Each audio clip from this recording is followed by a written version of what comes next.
She was saying got up on her day. I said she went from place to place, but she could not get the treatment she needed. Finally, her son took her to the hospital. And the doctor said they should bring 5 pounds of blood. But this woman could not afford the money. Oh yeah, even her son could not afford the money. He left the mother at the hospital. He went to family member. He went to Uncle Johnny place. He said, Uncle, my mother is at you. I left my mother at the hospital. And the doctor said, we should bring 5 pounds of blood. Uncle, please help my mother. Uncle, help my mother. Uncle, I beg you, help my mother. Please help my mother. Oh, uncle, help her before she dies. Johnny looked in her face. He said, my son, I don't have no money, oh. My son, no money, oh. What tell your mama say? I don't have no money, oh. I will see what to do. But next week, my son, no money. Well, good evening. Good evening. Welcome to the show. I am Alfonso Zane. So the panelists will be here this evening. As usual, we're going to have a conversation.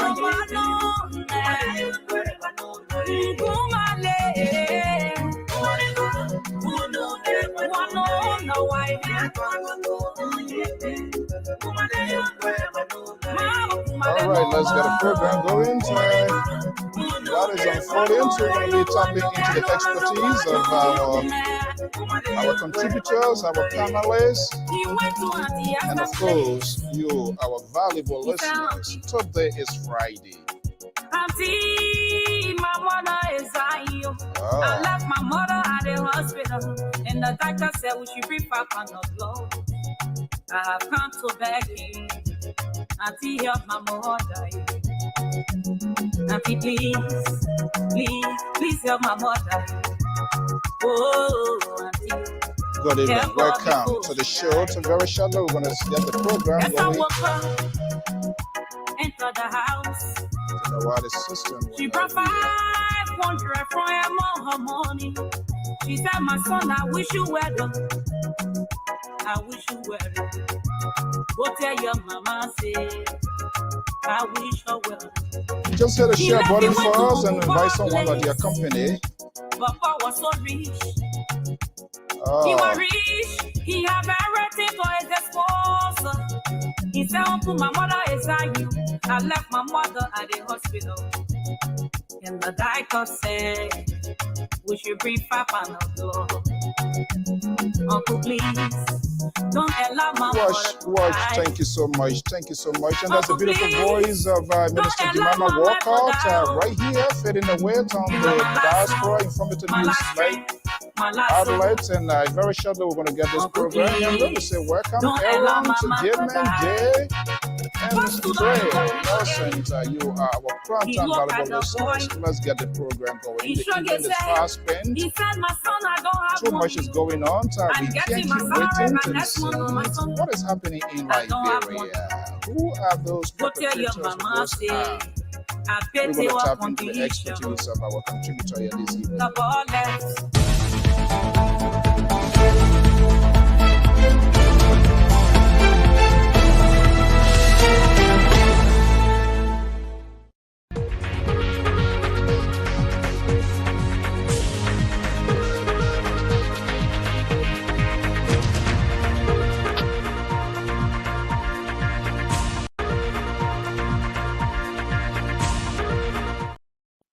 Good evening, folks. We want to welcome our viewers and listeners across the globe. I am Alfonso Zane. So right here this evenings, as usual, this is the Liberia Public Radio, and this is a Friday editions of Lpr-Tv Live with the panelists.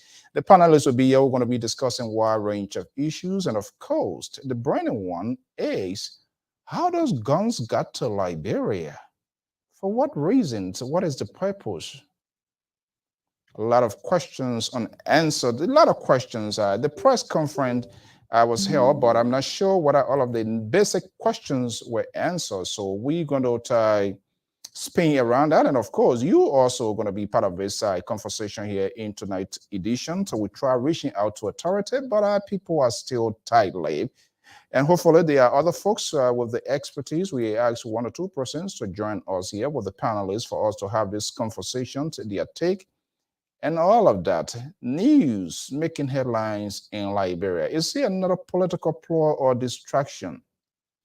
What is lacking? What is going on? LPR just coming on and getting some staggering news relative to those but they're yet to be verified and authenticated. But we hope to share those information with you as we're all doing everything possible to know the rule. I don't want to run out of Liberia, neither my people. Directly or indirectly, anything going on in Liberia, it does have an impact and puts heavy financial burdens and pressure on it because in as much we are here, we still have our families, we still have folks there, and it is our home. We saw what happens in the 15, 17, 16-year civil crisis. People went helter-skelter. I don't think that's what want to be encouraged, whether from the government, from the oppositions, or any other Liberians in and outside of Liberia that would try anything in any form to destabilize the country. It is unacceptable, and we must all condemn that from the onset. It is wrong. It is unacceptable. So let's see here. OJ is here. Is our senior contributor to the Liberia Public Radio. Is based in California. She's here this evening, and hopefully the other group going to be here. So let me just go here and bring in OJ here this evening. OJ, good evening. How are you? How was your week? My week was great. I spent the New Year's with my family in Sacramento. Yeah, and I'm back in Los Angeles. I'm actually in my office. I got a bigger office when I came back to work, so that's good. It was good. Happy New Year. This is my first. I'm seeing the 2023 flourishing all over you, so far. And absolutely, we pray a lot of great things going to be happening this year for all of us, for our country, except this crazy news that just came a few days with this sort of I don't know what is going on. I know. Why should it be?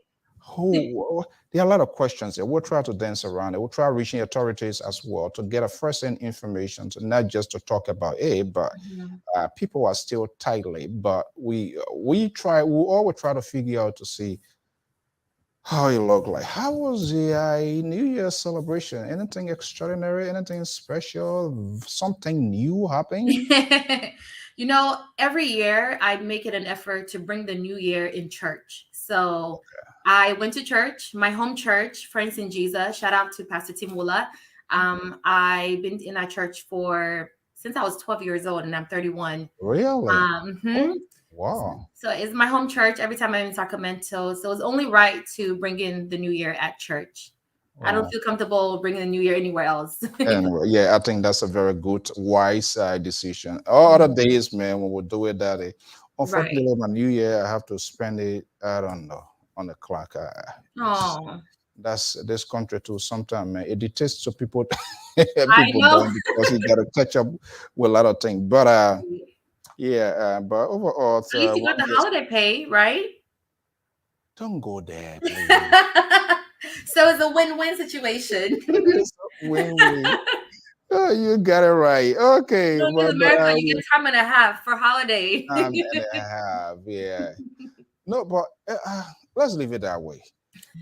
Crazy. Some of these companies, they have their own way, specific way of making money. Sometimes if you're at a certain level, they will kind of do some kind of way to just squeeze you. But overall, it was good. Let me bring in our man to Walton Carter. Is also a contributor to the Liberia Public Radio. Pro-GOL is the pro-government supporter of President George Manning. We are the incumbent still in the race, asking for another 6 years, right? He asking for another 6 years, right? Walton? Most definitely. Most definitely. Yeah. Okay.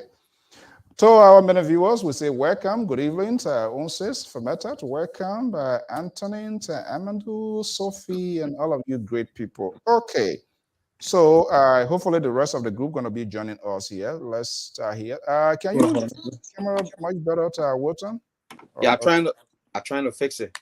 Okay, let me just get you off the screen. Okay, OJ, let's start the conversation here. I guess you've been monitoring what is happening in Liberia with respect to the guns, right? Yeah. I know. I did some research on that, and it's very interesting that they found a military weapons in containers sent by a Liberian year based in Texas. According It to works the for report. American Airlines. So it's, to me, it sounds like it's an inside job, because weapons like that, you don't just, it's not an easy send, right? You don't just send something such as those items to another country. There needs to be a lot of, gatekeepers who would have to do some checking and validation and background check before something like that can be sent to another country. Just like the same with drugs. Right. You don't send a pound of weed to another country without something being, checked. So I feel like it's an inside job. This gentleman, the Baker gentleman from Texas, maybe know someone in Liberia who is up to something. Weapons we all know what weapons have done to our country. And I don't see there's a need right now. We're not in war. So why is someone who is not part of the government based in Texas sending this number of, weapons into the country? I feel like this person is probably being used as a third party by someone who is looking to cause trouble. And this is all accusation. This is all alleged. This is my personal opinion. I'm sure it doesn't hold weight, but it's very concerning. It's very scary. Guns is a scary situation. We all know what guns can do to people. So I'm curious to learn more about this story. I'm pretty sure there's going to be more information coming as the story continues to spread among Liberians, and as we get to find out what the motive is for transferring that number of guns into a country. So, okay, Wharton, is there a way that you can a little bit? I want my viewer. I want that one. I just don't. I don't want them to just see. But who's the guy here? Let's just see. Yeah, if we can fix it a little bit much better. I know, something like that, right? Yeah, something like Much that. better. Okay. You gotta face the camera this way because it looks like you're like this. Yeah. You need to send for pillow to back you up, or there you go. Lift up the camera too. A little bit, like that's good. The camera is low. That's what it is, Mister. Yeah. So I got the camera low. Yeah. Okay. So he's looking down. I don't think I need to bring pillow or ice in our viewers to send pillow to Connecticut. I don't mess my tripod up, so that's the reason why. Okay. All right. Okay, my dear brother Ty, good evening and welcome. Thank you so much, brother So, for having me. Thank you to I just what's your name again? I can't even see Odelia Joy or OJ. Just OJ Simpson, orange juice. OJ, yeah. Yeah. Thank you for having me. I was just listening to the question you posed to you asked her concerning the No, let me bring you. Don't answer her questions. Who knows? I might reconstruct your question. So, but you can add if there's anything you want to. Yeah. Look, news is something that is concurrent, something that is happening spontaneously, and one of the big years, of course, the political conversations will dominate. But in the middle of all trying to figure out what is what, here we come. This sort of do you have our device on there? You want to also make sure you lower it. Yeah. The volume. Your light went off? No, I'm here. Okay, all right. Yeah, so out of a sudden, yesterday we saw the major conference. But let's be illustrative. I know the video is being in circulation. People are watching it over and over, but we also want to coordinate our conversation with whatever is unfolding.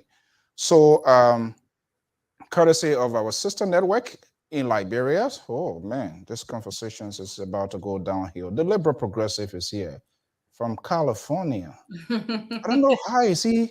I don't know. He's the one involved with this Mish McCarthy. How do you call it? McCarthy. He is struggling with the speakership. I've not listened to this, so I don't know the latest. To be honest, the liberal progressive. Good evening.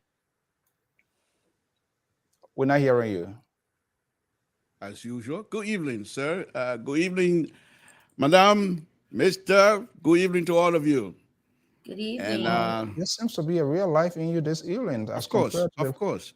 I spent almost 3 hours golfing today, and I did real good.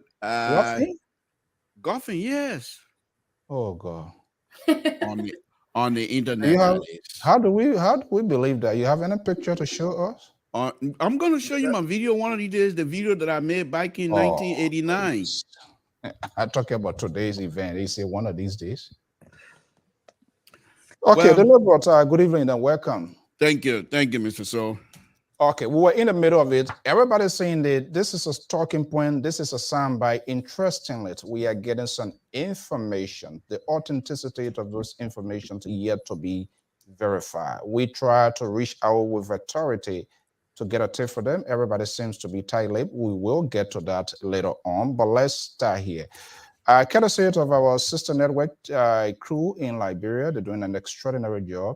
Let's exhibit the footage yesterday in that sort of press briefings by security forces under the command of the police commissioner, Commissioner Patrick Sudu, at the national headquarters, speaking on this sort of developments. Let's listen a little bit and we want to pick it up from there. American Airline. Let's see what's happening here. Okay, let's see here. Wow, this thing. And he also lived in Texas. When his residence was lit, so we called on the area and we pray for such a seizure warrant this morning. We got the warrant and executed the warrant, and during our search, we were able to discover some more cache of arms and ammunition in the ceiling of the house. We also arrested one Ezekiel Tama, who was also caught in the ceiling, hiding in the ceiling. We went, cut on the area, searched the area, and got the arms. All the arms we got, all of the house today was Cremont 6.5 by 55 millimeter assault rifle. We got AR-10 7.62 millimeter assault rifle. Winchester Mollet 1894 break action double barrel. And we have Newman. We have Newman arm 5.56 assault rifle, and we had assorted ammunitions. Then for the arms that were confiscated from the container, we have one Omega 15 5 by 56 by 45 millimeter. We have Rock River Lpr-Tv 5 by 56 by 45 millimeter. And we have M10 7.62 by 39 millimeter. And we have GP Watch 10 by 63 7.62 by 39 millimeter. We have Ruger American Rifle. One, we have Winchester. We have Midgeburg, Saber, Eagle, Star Revolver, and Heritage Revival. All of these arms are presently in the possession of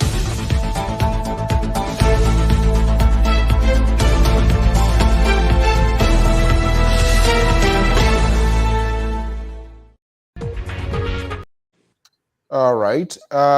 Good evening, folks. Welcome to the show.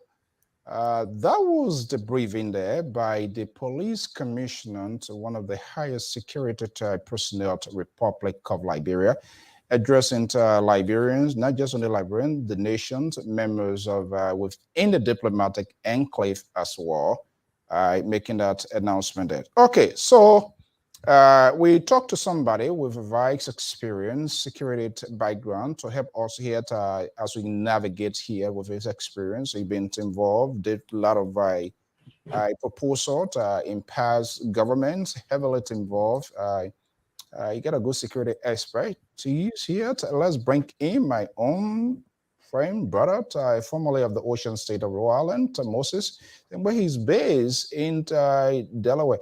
Are you and Joe Biden sharing the same? Yep. Good evening, everybody. I'm happy to be on. It's nice to see you all, and Happy New Year. Thank you so much.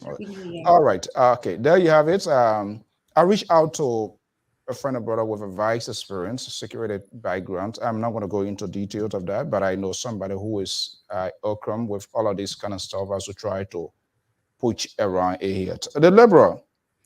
Yes, Mr. So. Let me just bring you in here. I was awake in the middle of submitting some sort of report, and as usual, my people said they know me because I can be doing multiple things at the same time because I'm a news freak. And I saw this video. I put to a halt to everything that I was doing because it was eye-catching. It was something that I think I needed to put eyes on. Have you had a chance to listen to some of it or hearing what is going on with respect to the news? It's sort of huge consignment of firearms being brought in the country. Yes, I've been following for quite a while now, and I have also formed my own opinion, which I'm entitled to. I am not speaking as an armed expert or any kinds of security apparatus expert. I'm an engineer. That's what I do, and that's what I'm good at. However, I do have an opinion, which is also very, very excellent opinion, if I may say so. It's mine, Mr. So why are you looking at me like that? It's my opinion. I say it's good, it's good. Why are you gonna look at me like my opinion shouldn't be good? Why are you always? Why? I just want to put it. I just want to lay it out. I said my opinion is very excellent and a very good one. But no, let me just say this here. Look, on a very serious note, while I do appreciate the Honorable Suru coming on to enlighten the people of Liberia, it's very good. It's very good because what he has done, remember, we're just coming from war. So every citizen, everybody in Liberia is still jittery on a lot of things. But to have a security apparatus chief himself to come and give us some clarification, muddy as it may be, not very detailed, which is okay with me, but to stand there and be the face of the country at this particular time is reassuring to the people, and I really appreciate it. Now, Patrick Suru, I think, Mr. So, you know where I stand with him. As far as I'm concerned, in this government, there are few of them, including Patrick Suru, who have always been on the side of truth and rights of the people. I started following Patrick Suru from the date of the first protest, where he told the people, you want to go to protest, you're no gun going over there. And I saw that on video. And then another amazing thing was there was one time was reading flood in Liberia, Monrovia specifically, and he, as a police general, director general, was in the street of Monrovia during rainy season directing traffic. You know, when people do those kinds of stuff, you tend to form a high opinion of that person. However, Mr. So, Having said all of that, I think Patrice Suru should have just come out, be the closing, and allow one of the young men or one of the security person who perhaps have more detail or more understanding of the ammunition and arms than Mr. Suru.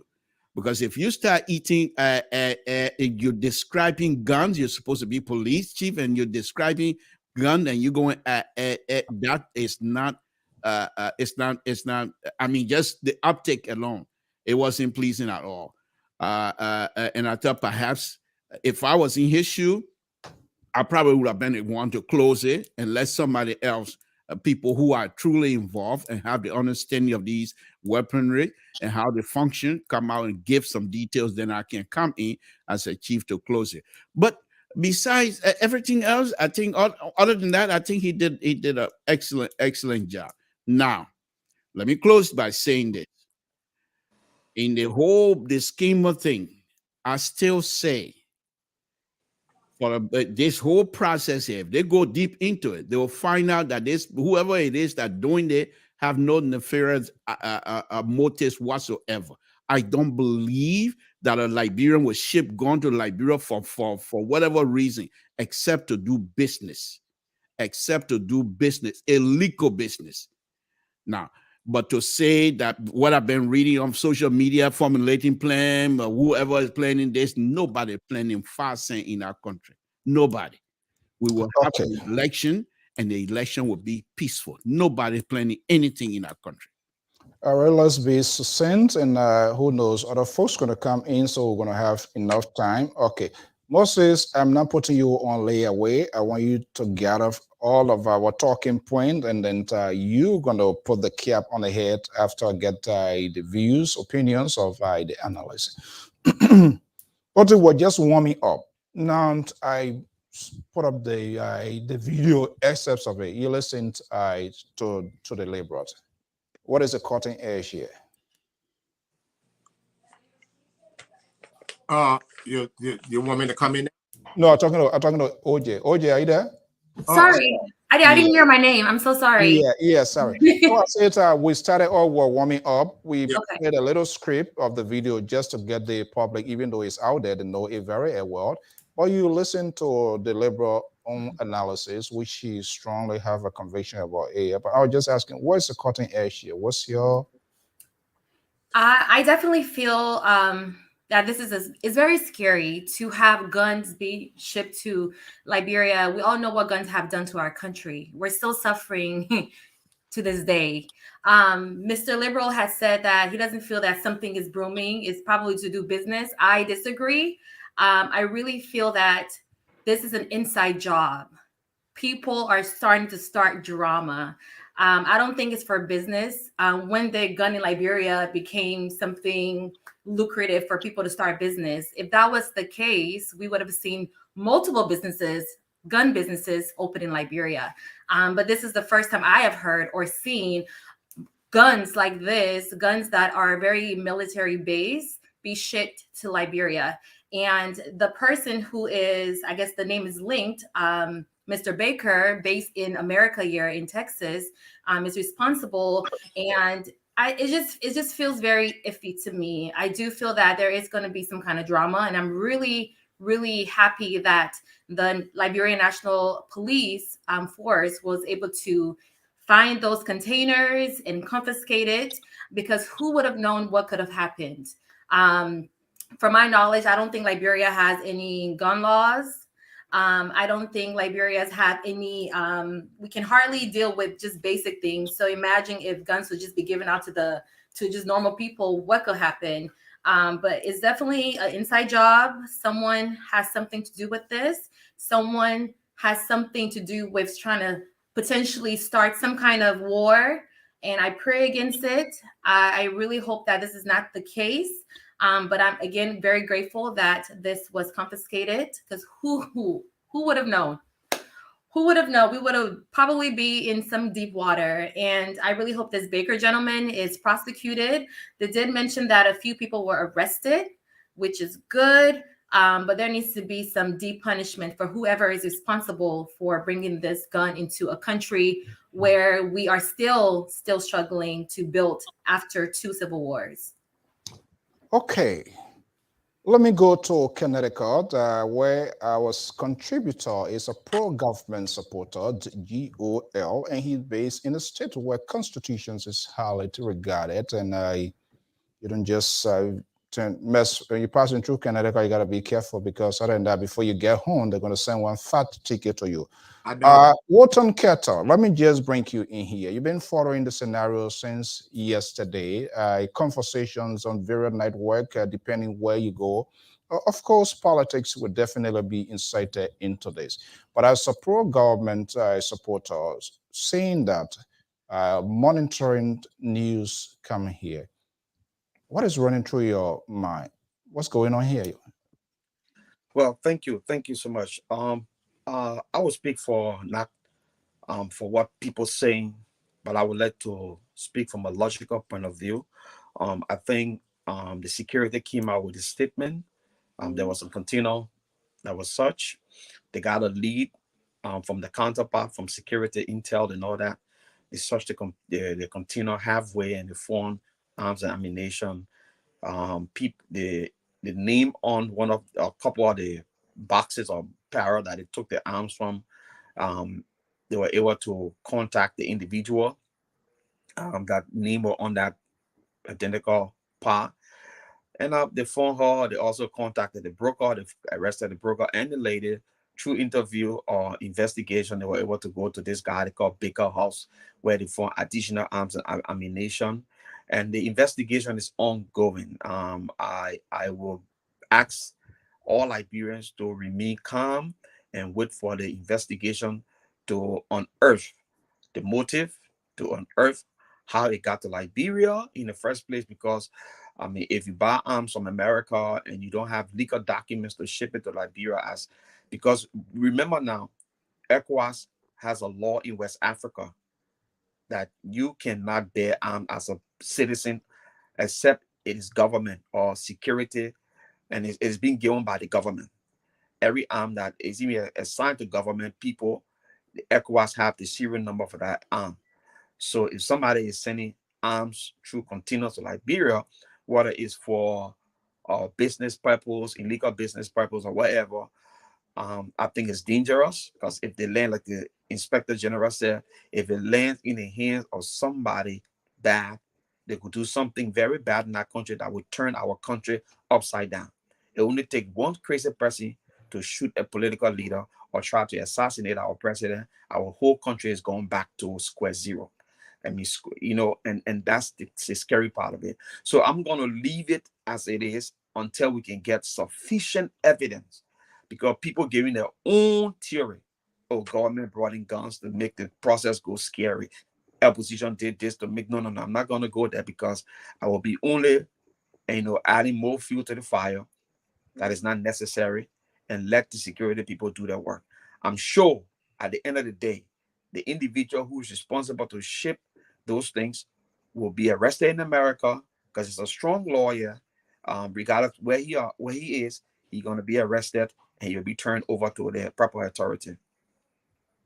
Let's bring you this happening news.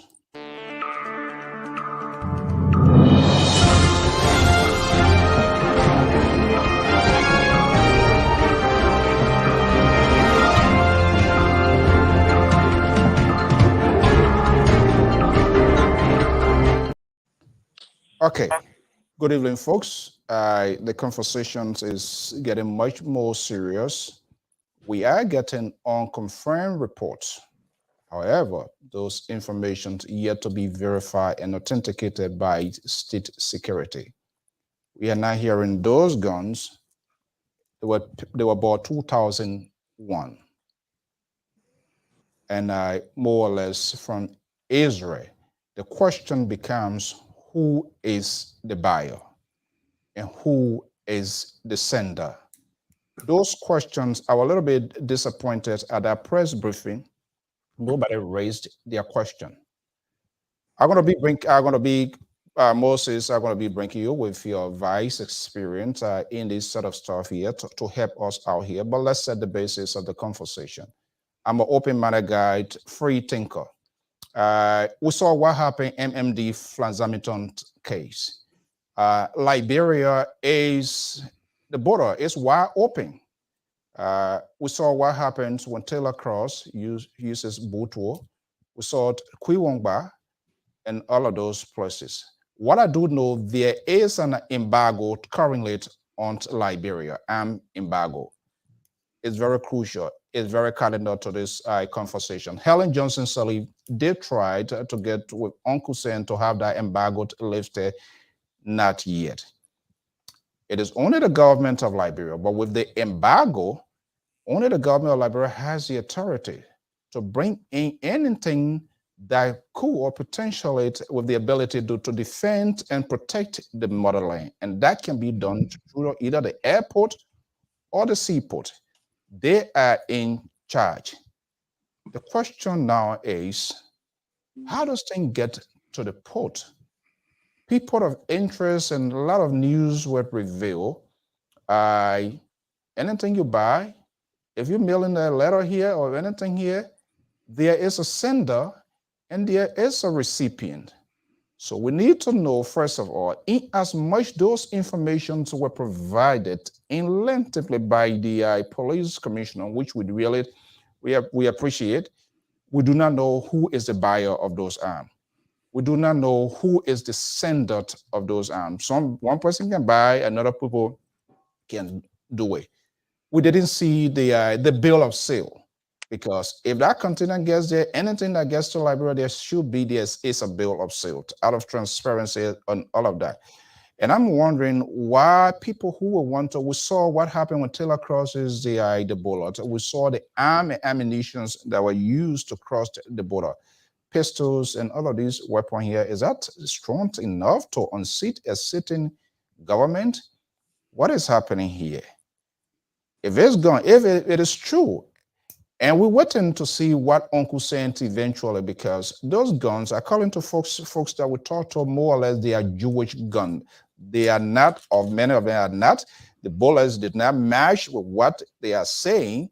That is a concern. But we're waiting to see. We do not want to be judgmental. We're waiting to see what Uncle Sam going to be saying, because if there is an embargo on Liberia, then how comes, because every container that leaves this place here, you have people coming, they will scan it more or less for drugs and all of that. And how can they get there? Mostly, let me just bring you into this fry here, because this is scary. So we must condemn it in any form, whether it's a makeup or whether it's a ploy deliberately to destabilize our country, which we do not want. This is not something, it is unacceptable. But let me just bring you in here. With your background, you listen to the police chief, the commissioner, his briefing. What captured your most attention?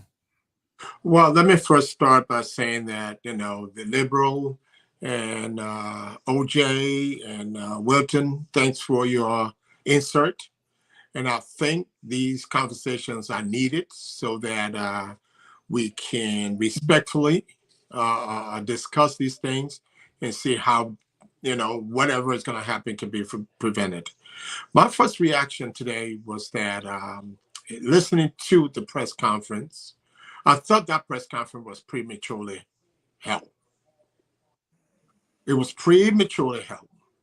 And given the seriousness post-war and talking about the embargoes, the security apparatus are there to investigate and try to stop any ills from coming to that country when it comes to arm embargo, anything that has to do with violating the laws of the land. And I think one thing that is taught in criminal justice is that you never try to be overzealous in your investigation or to speak up. When you start to be overzealous or be anxious because you want to impress the community or you want to gain some points on your shoulder, that's what ends up being given these kind of conversation now. People are now thinking, who brought it? And they're pointing fingers. opposition, this person, government is doing this. That's why, as a security entity, when you're doing joint security operation, it's very quiet and low key until you all the evidence that you need to present, and do it in a holistic form. You can't do pass and parcel and you tell folks, say, we're going to wait to tomorrow, we're going to go and open the whole container. If you didn't inspect the entire container, it was premature for you to come and talk about what you found so far. The arrests that were done of those individuals were only suspects. They're only suspects. The police reading charges and the commissioner giving charges of these people and saying these person were charged with this, it creates an atmosphere of confusion. You suspected someone, you got the evidence, you know who, because there's something called airway bay. When you ship a container at airway bay, after the container is inspected, where it's coming from, the port is coming from, is inspected. You prepare the airway bay. That airway bay is sent with the container to the port of entry. The airway bay, as you rightfully said, Alfonso, is that it comes with the container. So there's documentation that is connected to the container. Now, when you go out and say there were weapons from China, weapon made in the U.S., it creates a confusion. Where these weapons coming from? You know, everybody here know, why would Chinese-made weapon be coming from the U.S.? Come on now. The United States is very, very careful on the import of weapons in the United States and the output of weapons. So when you talk about this container coming from the U.S. and going there, and the first thing you say is a weapon from China and then a weapon from the U.S., that creates a kind of confusion. That's what I said. You know, in criminal justice or in investigation tactics, you cannot be overzealous. You have to make sure to do what you need to do. There are a lot of loopholes that we can say. But I think that the security apparatus in Liberia, with no fault of their own, needs to be educated more on how to deal with investigations in that country and how to host press releases. Because many of the press that were there, some of the questions that I would have asked or anyone in this panel would have asked, we weren't there, we couldn't ask it. And if those people are not educated enough to understand what the works are of the security apparatus, then it creates a problem. Post-war, national security should be everybody's prerogative. Anything that has to do with weapons should be everybody's prerogative. So you need to be careful on how you disclose these things, how you host press conference. And I think today the security apparatus were really overzealous, and I think they prematurely did what they did yesterday by coming up without a conclusive investigation to have a press conference. And how do you have a press conference without the Ministry of the Solicitor General or someone who understands the law of the land?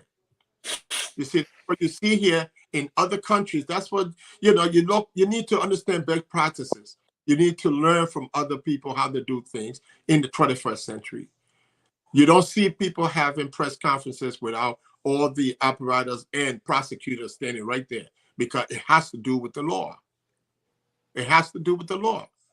They are the one who are going to come up with the charges after looking at the document to determine what kind of charge to level against the suspects.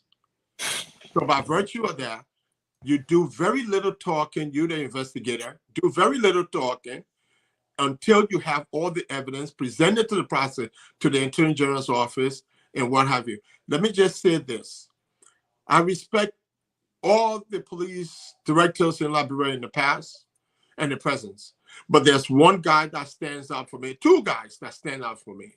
One, Edwin Luzon Hammer. He was the first trained police science officer. When he got to Liberia, you know what he did? He told them to take the name false National Police Force. Eradicate the name force. And they changed that from the Liberian National Police Force to the Liberian National Police.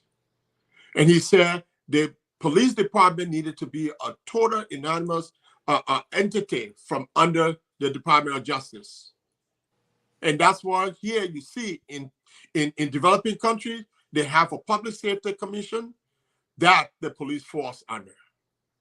So that if the police does something wrong, the Justice Department can prosecute them. We're all human. We can do things wrong. So until we do that, it's going to create some of these chaos. But let me not dominate the conversation. I just wanted to make those points. And there are a lot of things that I wrote here that I won't have the chance to talk about tonight. But in due time, we can talk about it. But I think national security is everybody's prerogative. And I think this, okay, we Mr. want to Saul. welcome our guys, Sissy and Amos George. Thank you. Before I go to them Mr. Saul? here. Mr. Yeah. Saul, can yeah. I make a point of correction for Brother Moses? He said he talked about charges. There were no charges levied on anybody.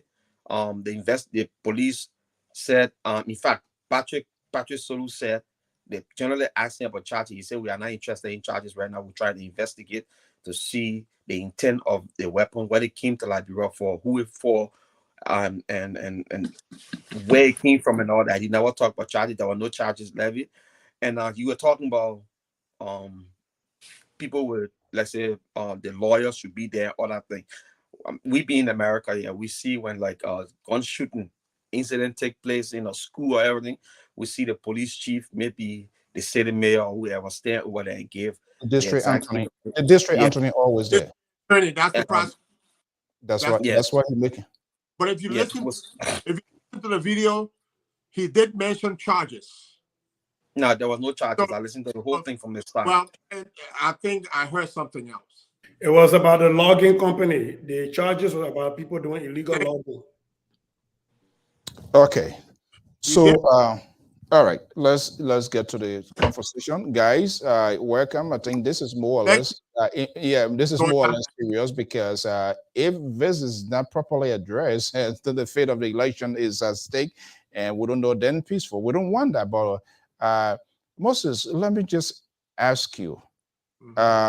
The police commissioner was very elaborate in releasing some information. Usually, and I say usually based on what we see here, they come in bits and pieces, and to give deep breathings in that they want to be accurate. But it was very much definitive.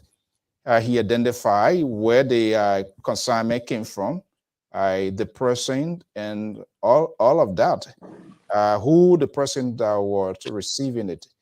So why didn't they display like the bill of sale? Who is the sender? Well, and that's what I said. I think they were overzealous in their effort today, and in trying to, or yesterday, in trying. I'm not sure who they were trying to impress, but I think the police needs to have some training in what to do at press conferences. One of the things that I really had, concerned about is the display of those weapons and the damage they can cause. Was that necessary? That going from one weapon to the other and say this can do this can do that, this is one, and description of what the weapons can do. Was that needed in a press conference, really? And we don't want to know the damages that the weapon can cause. Having a weapon is enough of a case to make. And those corporates involved with the weapon trafficking should be brought to justice. And you have people going in there and talking about this one has a stethoscope on it. You can kill somebody from a long distance. You can see someone from full football field and you can draw them closer. Was that necessary, really?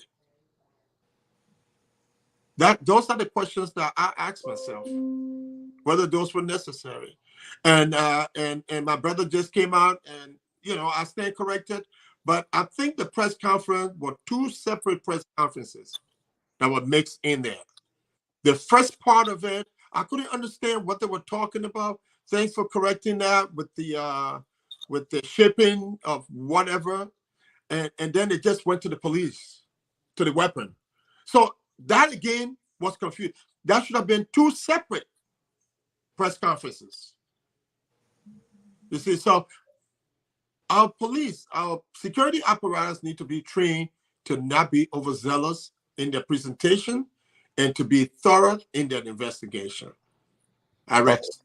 All right. Let me bring in Amos George and Sissy. Okay, guys, again, good evening. Welcome. With all of these political conversations, we are talking about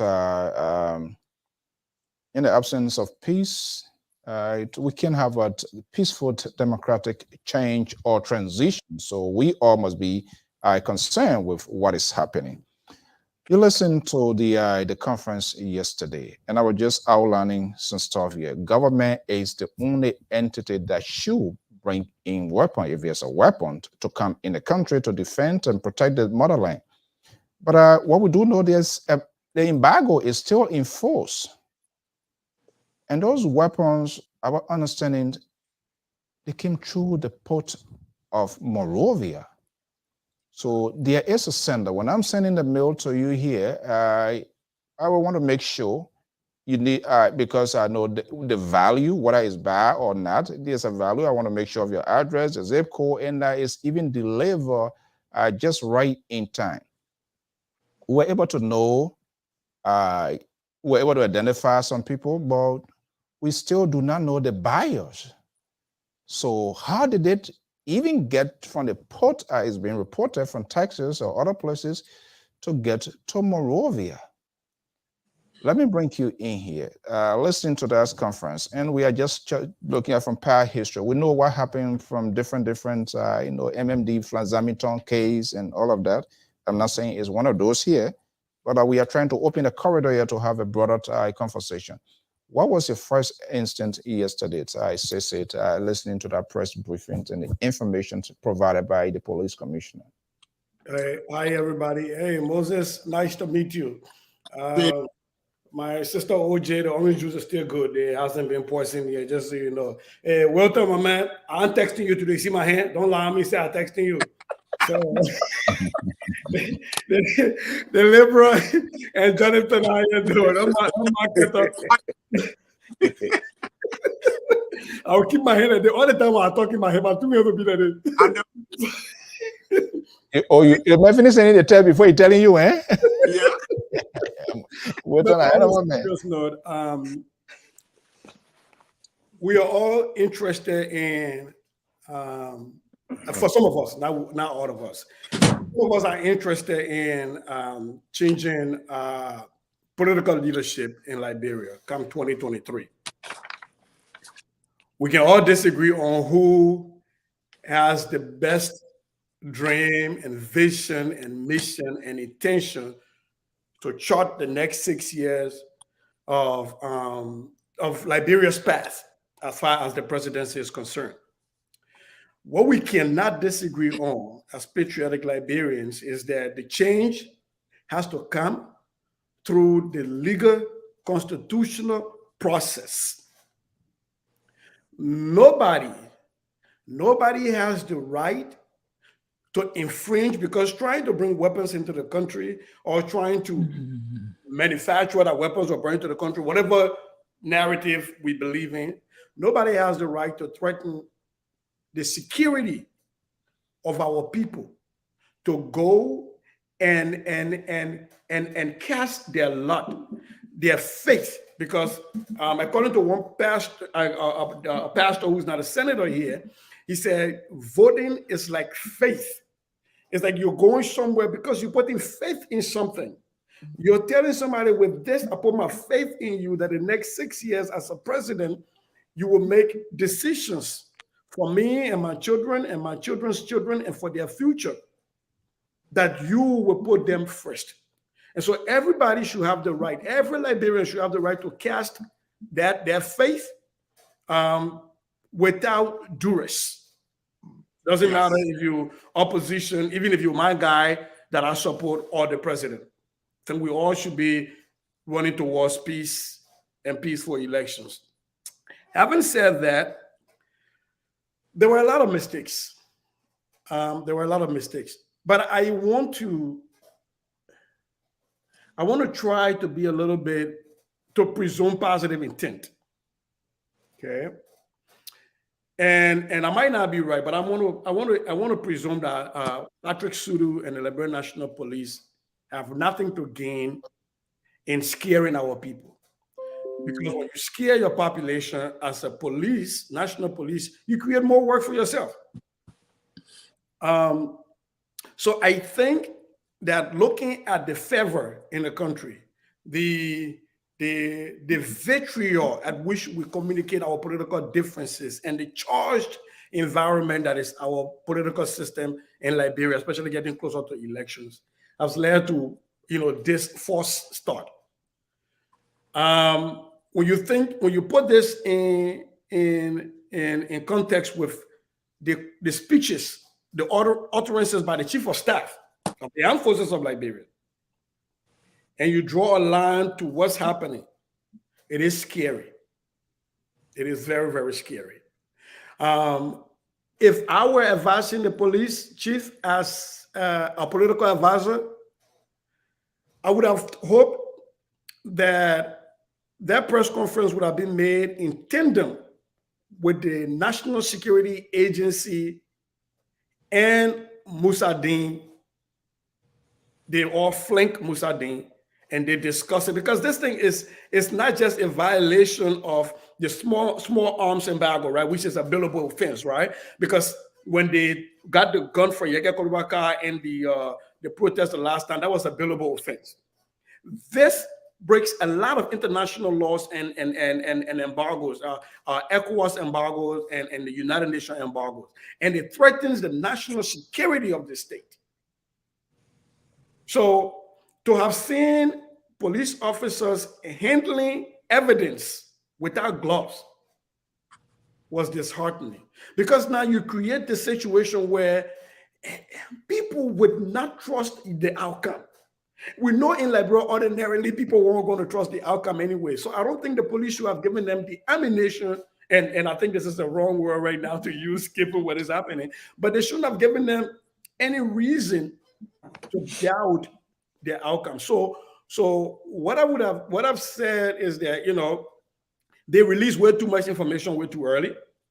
And I think that will hamper their investigative ability. And I think there was certain information they should have kept for security reason, and they should have dug further, especially. And then when they decided they were going to come out to the public, when the journalists asked him, "Are we going to be there when the containers open?" He said, well, he danced around and said, well, but there's something for national security. We can't have you around. Well, you already said everything. So what now is there now? Now the press got to be there to document the chain of command or chain of custody of the evidence now you have in your possession. There you go. However, though, I think I'm going to differ a little bit with my brother Moses. I actually saw reason why the guns were necessary to be displayed. Because just coming out as a CDC government and saying we found guns without showing it, I was going to be one person out here chewing them up. The other thing also is that sometimes you show the effect of the weaponry to kind of show the gravity of what you're talking about. Now, this is not just single barrel, hunting single barrel. Even here in the US, sometimes people talk about it when the police talk about they found armor-piercing ammunition, right? They talk about that. Talk about assault-style rifle, AR-15, military-grade weapons and stuff. I do, however, agree with you, Moses, that to the extent that we should worry about, how far the scope can go, that was a little bit unnerving for me. But I think the police ought to have shown the weaponry and try to describe how much force and how much damage they can cause within reason, so that they lay out for the public to understand the gravity of the cache of arms and ammunition that they have. Okay, I think the house is in full, so we got to kind of like do it here. Let me bring in Amos George, and I'm going to come to Dulake. Amos George. Yeah. Uncle Sam is having an embargo on Little Liberia. Embargo. Yeah. Now, we're not hearing these arms allegedly coming or from America. That is a violation of our own embargo, because Helen Johnson's government did try to have that lifted, and that didn't work. With the GOL, the police commissioner briefing, that becomes so definitive to say this is where it came from. What happens down the road, tomorrow, day after? And I for sure know the embassy, they're not going to be quiet. They're going to speak. What happens when there's a position or there's a statement from the chief of mission and say, no, this is not from here? How can you reconstruct this case? How can the police then come back to argue this case? I'm trying to just get ahead of this whole game here. Caller, we're going to be opening the line here soon, but just hold on 1 second. How are you doing, Mr. Moses, Cece, Jonathan, OJ, Kede, how you doing? You doing, Mr. George? Yes. If the question you're asking, if the U.S. Embassy said no, those arms did not come from America, that case is done. Then the government is done. But there are a few things that I didn't see yesterday that I was just saying in that press that he said something that bothered me, and certain thing he didn't say that bothers me. One of the things that I just is the container. That's why I saw a lot of displays of incompetence of the police. You said, the director said they have a tip off. They went to the port, they opened the container, they saw the boxes with the arms, and they took it off. But then he said they have to close it because they got a tip off. They didn't want the other suspect to leave. That is very irresponsible. So are you saying the team that you had, they put that the only team that you have to use to run the other suspects? You see, these are things when people talking, they are not mindful, because you shut down the container according to you. You didn't complete that search. Now I'm a free thinker. It creates doubts in my mind. So how can you come back tomorrow and say these are the other weapons that were found there? The search of that container should have been done completely. It should have been done completely. If there was news that other suspects, dispatch another team, because you had a joint security. Dispatch another team. If they cannot do the search, but deploy them around that premises. Nobody come, nobody go in until you arrive. You can't close the container and say, oh, we didn't want the suspect to run away. No, it's unprofessional. And I hate to say this because I have met a director before. I hate to say this thing, but these are hard reality. It's unprofessional. You can't do it. Now, the next thing is, you say, okay, we went to this place. I saw a video.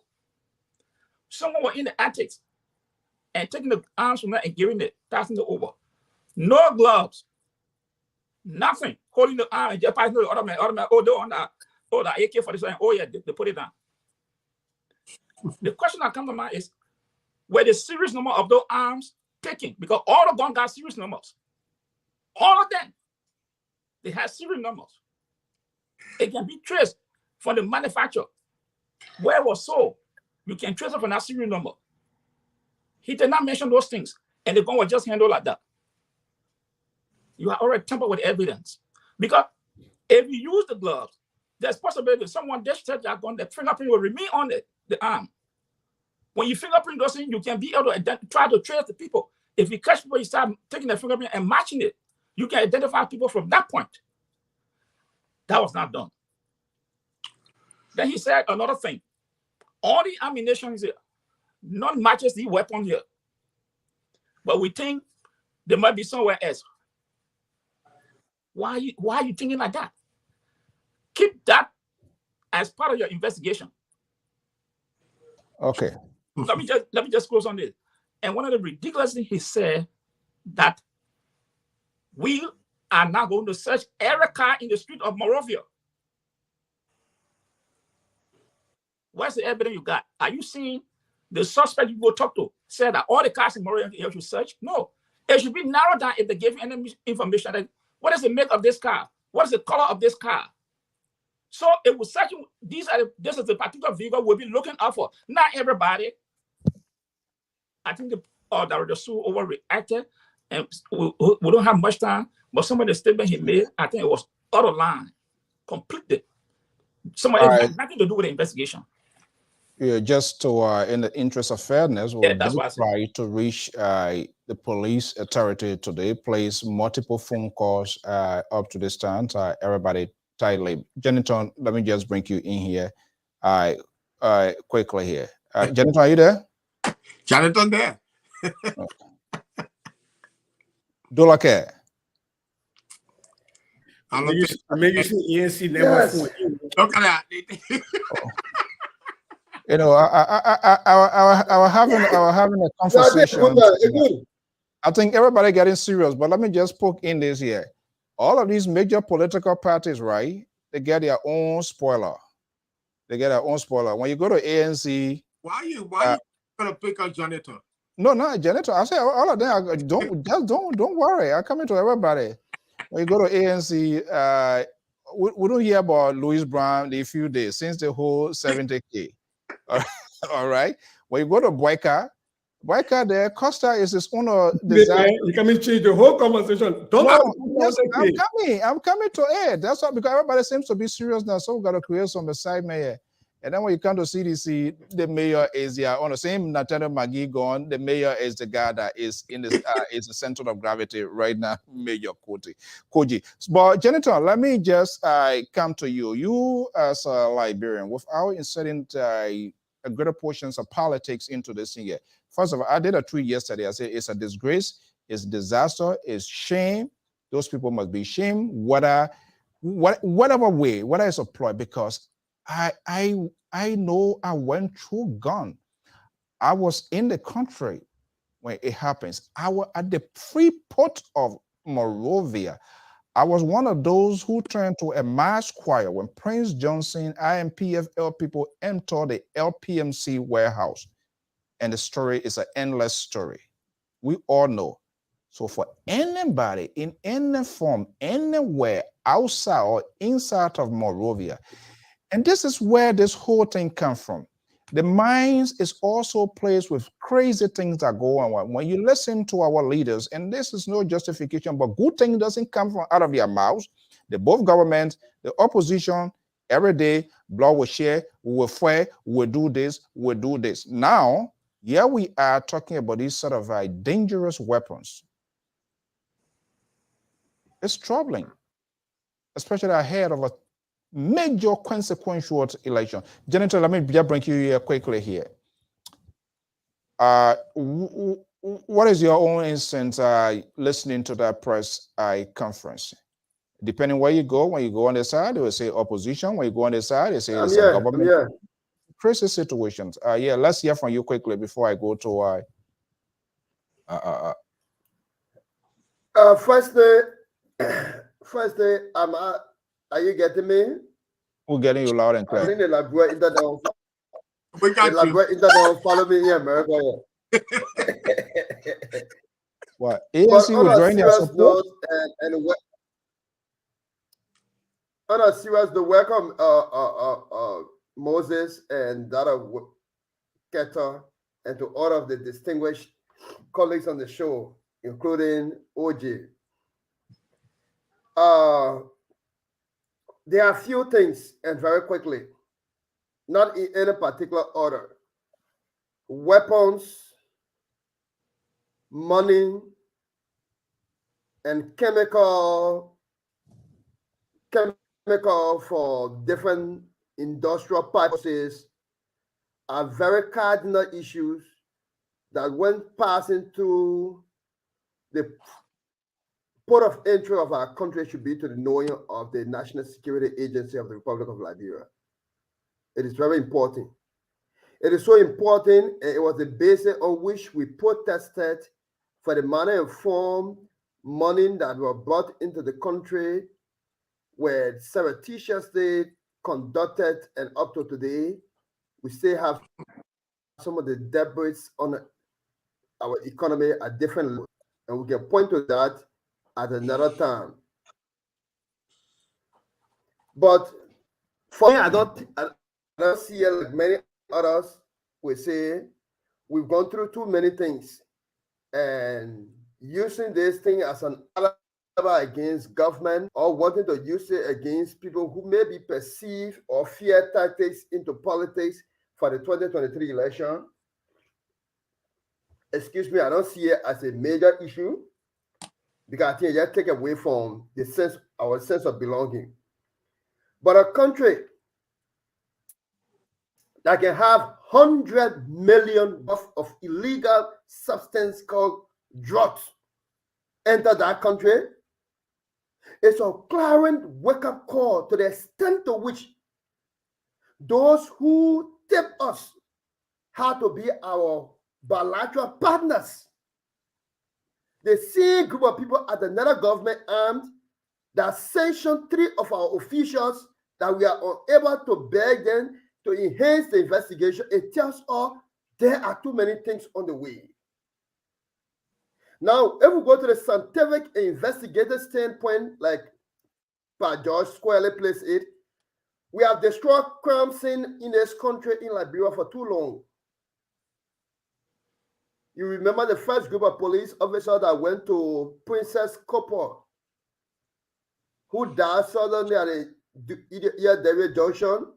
The crime scene was already destroyed before even investigation could have gone on.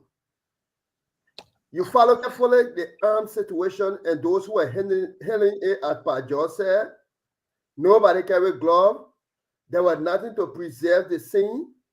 I want to text a person calling here. Jennifer, hold on, let me see, because I beg you, because somebody from Texas been calling here, sending message. I don't know what other the people need. Let me just hold on. Yeah, I beg you, please. Let me just. Hello, caller.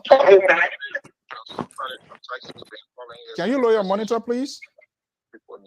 Let me just hold on. Yeah, I beg you, please. Let me just. Okay, lower your monitor, and then we can call back. Jennifer, go ahead. In fact, when we open the line, we can do that. Go ahead. Sorry.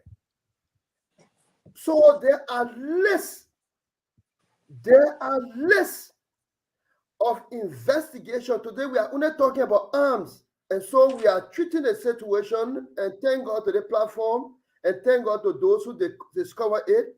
But we are discussing a thing as though we are dealing with a solution of a particular situation just for today. Our conversation has been dealing with the issue holistically to give confidence in every sector of government, so that when any of these things happen, the people can rely on the trust and ability of the government. Today, Prince Akopa and the case that all of us on the platform get our own interpretation to it, but the crime scene was destroyed. Today, we still have the question of Alex Williams, who is police officer. Alex, who was a police officer in Great Jida County. The investigation is still a fiasco as we speak. Today, a journalist called Chris David was murdered in Bon County, October 30, 2020. It is still to the general point as to whether they have confidence in the investigation. The armed situation, John Squally, the director went to name Benjamin Baker. He went to name Barbara Deborah. He went to name Melvina. Then when the general asked him, he wants to conceive. What is that? What is that? So these things must be investigated properly because it hampers our reputation. It creates a blockade between Liberia as a whole, the image of our country. That is why when you investigate one, you should clear it out. You should build confidence in the community. And so it is just okay. All right. Appalling going to elections. Okay, quickly here. Hearing this kind of news as it is right now. But it is no strange news than the many investigations that we have heard about in the past. Keto seems to be the center of gravity now. He's not speaking for the government. He does support GOL, which is good, so he can provide his own views and analysis. I saw you whacking your head, moving here and there. It seems to me something is not right. But let's just go through this line here. The $1 million drugs that were brought in the country, we don't know their outcome. The thousands of dollars came from the Middle East. The investigation is still inconclusive. We're not hearing this. And again, we're yet to verify this information. Other sources, people are telling us that these arms were bought 2021 and more or less from Israel. If that case, those informations are verified, we try to reach out with authority to establish the authenticity of this information. Everybody's still tight-lipped. But we are hearing that it's Uncle Sam. What is going through your head? If Uncle Sam comes back tomorrow to say, oh no, this is not from us. In fact, there's an embargo on the country. So where are we coming from with this? How can GOL reconstruct this case? So, brother, so I will not dive into the speculation and all that. I will go with the facts that we have.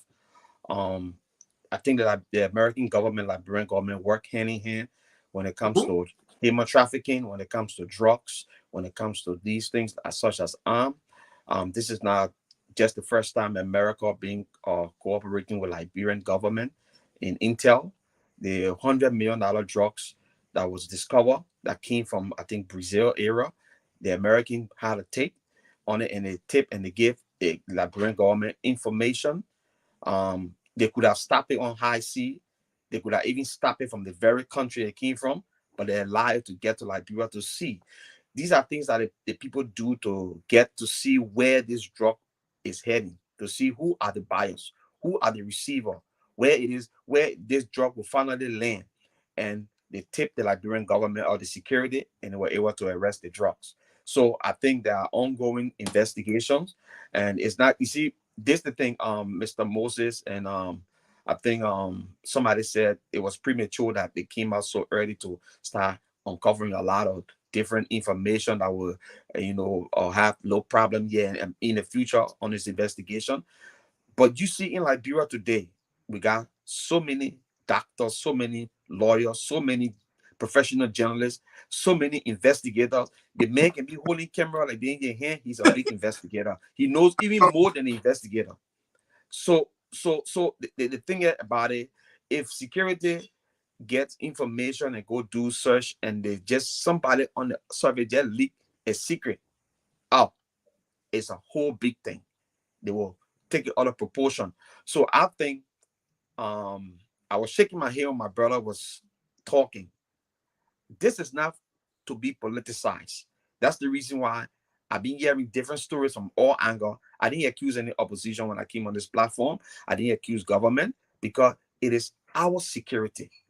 When something happened in Liberia, not government official alone would die. And that's opposition alone would die. You gotta take the late Samuel Doe message he gave us. He said when two elephants fight, the grass suffer, and people overlook that saying.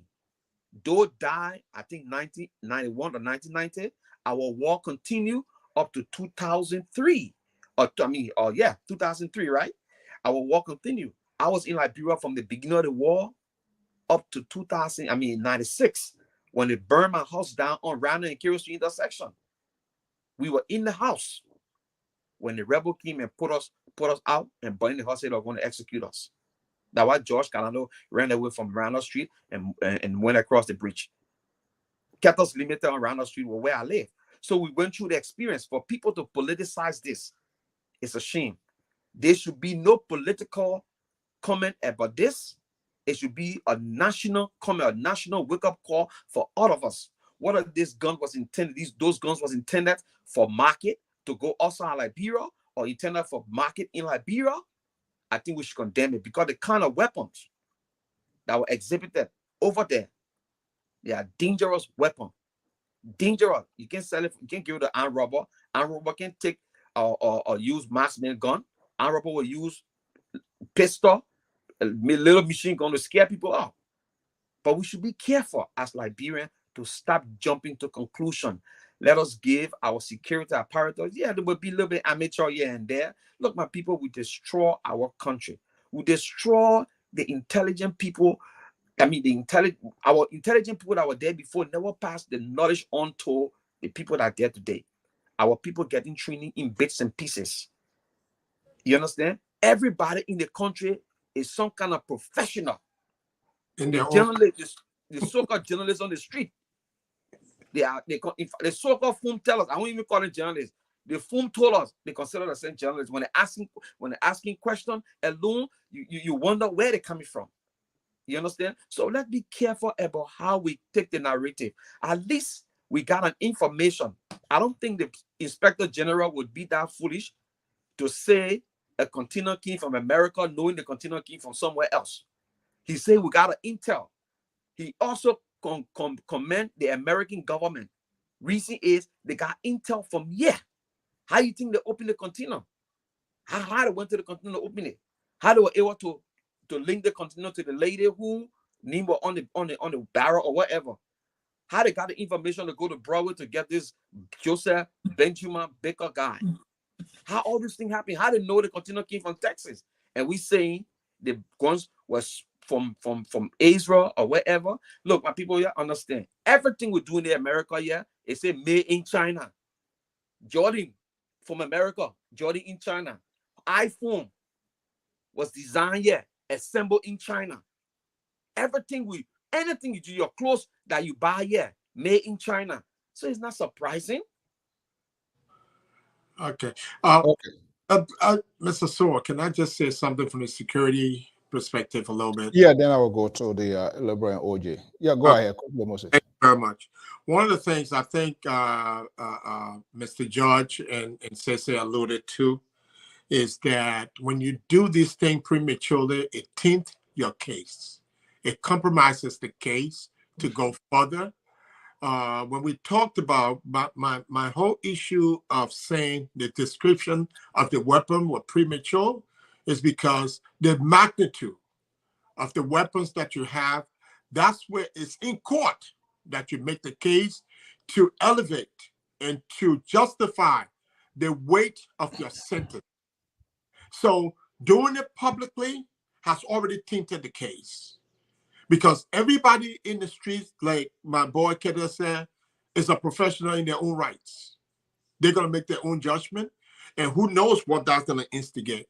Now, the other thing is that if they knew the container was there and they had weapons in the container, just as they acquired a warrant to go and visit the house in Broadville, they must have had a warrant to go and seize that container.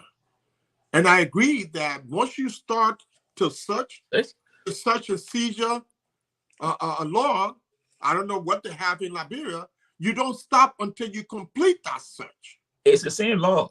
You don't stop until you complete that search, because you already have acquired a search and seizure with the tape, with the information, the intelligence that you received. You gave that intelligence to a judge to give you a warrant. And that gives you all the right to search that premises. Okay? And if you had the warrant to go search this place where the lady was, and you see, these are all, in these things, these are all allegations. Until you complete your thorough investigation and present your evidence to the Solicitor General or the Attorney General or the District Attorney to determine whether those evidence can hold water, they're all allegations and suspects. Okay.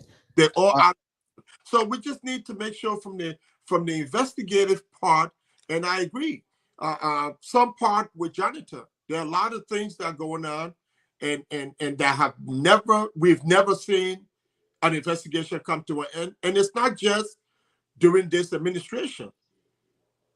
It's not just during this administration. In Ellen's administration, there were a lot of investigations put in place that we never saw the end of. Harry Greaves. That investigation is still in limbo. And there were a lot of other things the guys that got killed during the fight between two other security apparatus. Allison. Okay, so we know that these things we cannot. This is not political. I think we came here today understanding, and Brother Sewell said, this is not political. Look at it from the perspective of what it brings to the country of Liberia. The national security threat that we face post-war is very serious, and we need to take it seriously. Thank you. Okay, let's push on here. Let's do the Spain. Let's keep it succinct. But before I leave here, Keto, let's undo these political institutions, and let's put out the governments as Liberians and watching, listening to the press conference. What you realized or saw was very unusual to say, well, I think they should have done it this way. Is there anything that you pick up from that? So just for a disclaimer, I one person who always frown at the police, the way they conduct investigation. I thought that sometimes, I mean, from day one, that the police, they are so amateur in doing investigation. Remember when the couple were found in a van out there, and people tampering with the car alone, touching the doors and all that thing. I felt it was so premature. People, the surveillance going all around and messing with evidence. And I've been talking about this. So there's no doubt in my heart that, that my mind, that the police training, and they're amateurly operating. But again, like I said, we got a society that the professional people that were there are supposed to, even though they said use the old map to plot the new map. We zero all of them. Or most of them left the country, they're gone. No. So we got these young people that are coming together, and they are not taking proper instruction and learning properly to say, look, when there's a crime scene or when there's an incident or suspicion, you have to, keep the evidence in such a way that it will not be tampered with. Okay, let's leave it there. OJ, let me bring you in here. We're still in the embryonic stage of this whole, I see a preliminary, but a lot of information already being out there. What are you looking for next in subsequent briefings by the security apparatus? What will you be looking up to hearing? What will you anticipate them pointing to? Now we get a lot of information here. Would there be more, or would there be some other thing that something that right here will start scratching here or something? Yeah, what will you be looking for next, you think? Next, I would hope that there is a follow-up with the investigation, like another meeting where they can address the public in the right manner once the investigation has been completed. But I do want to say that I don't feel that this situation should be politicized. It definitely has to do with our safety. This is extremely dangerous.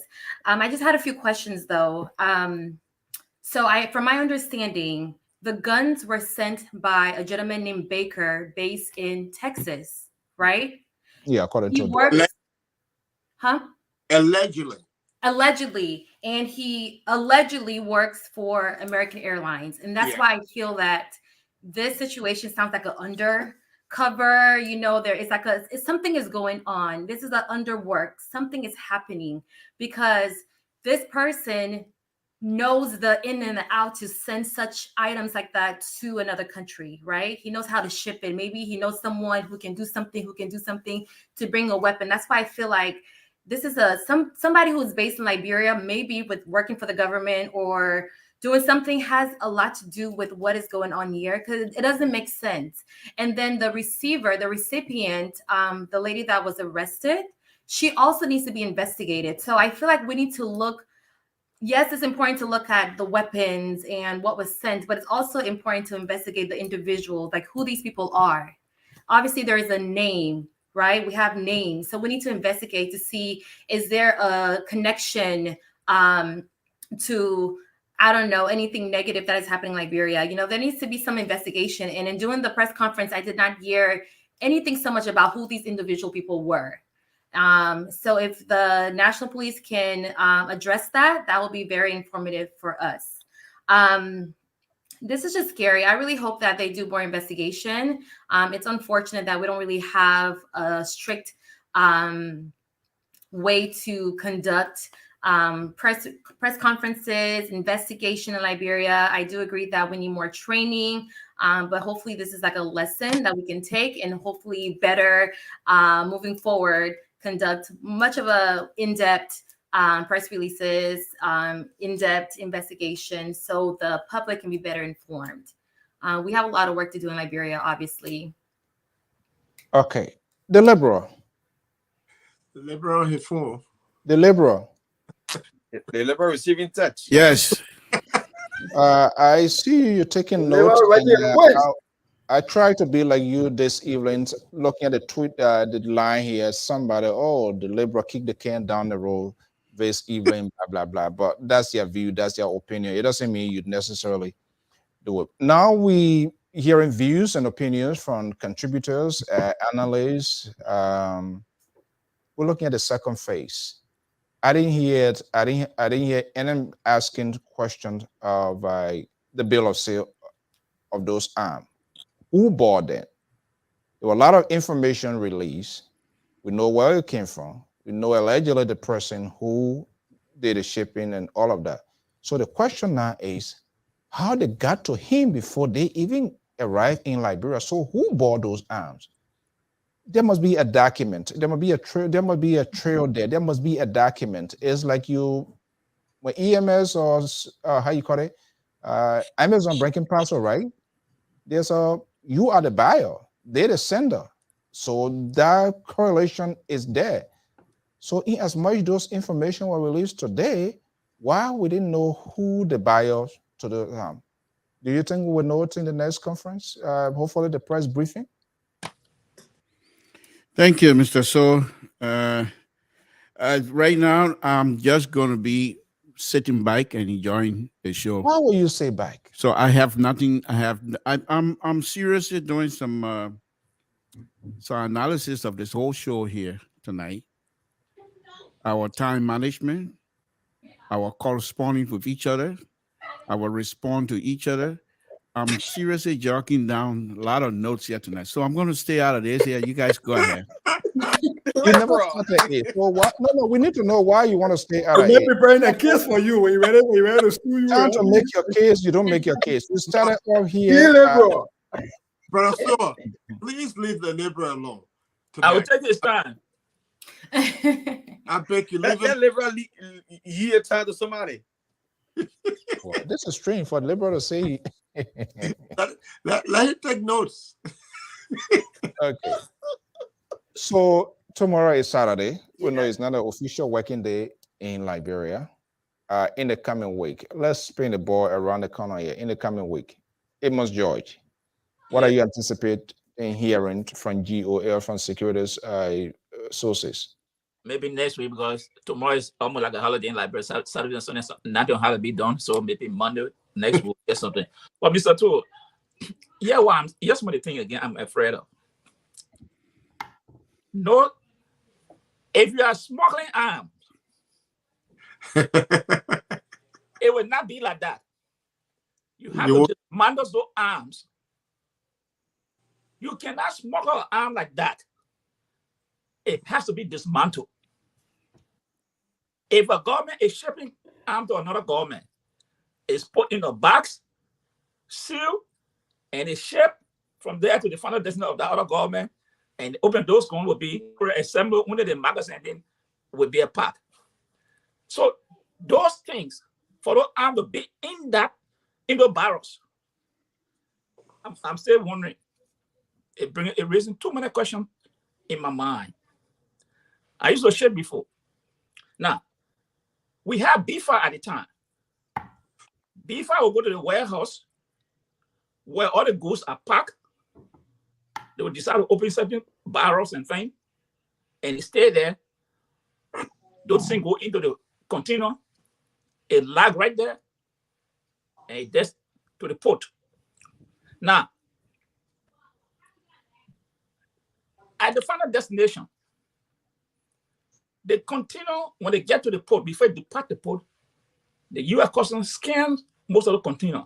If there's anything that they are not certified with, what do the magna container inform the final destination, that country, and say, search this container.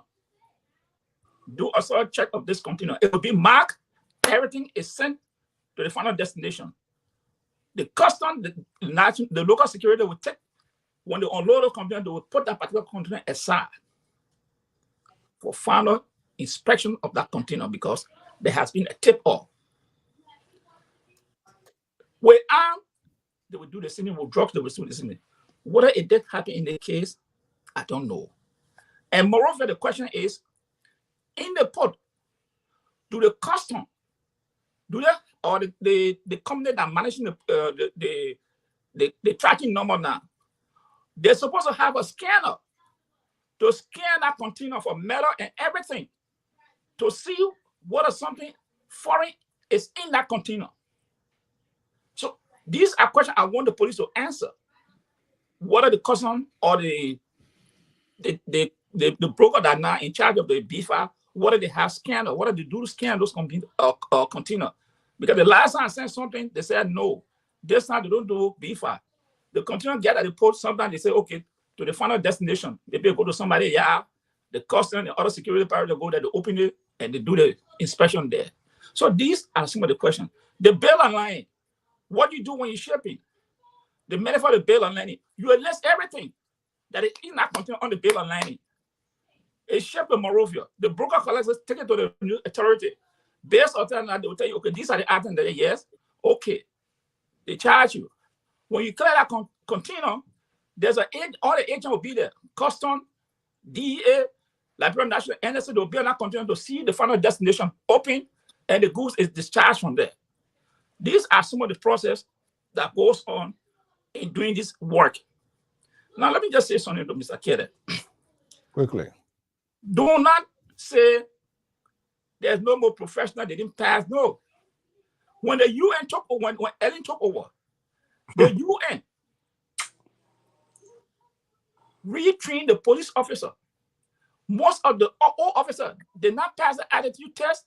They drafted, the UN drafted, and they selected a group of officers from the Liberia National Police and were trained by the UN. And besides that, there are other officers who are going to get further training.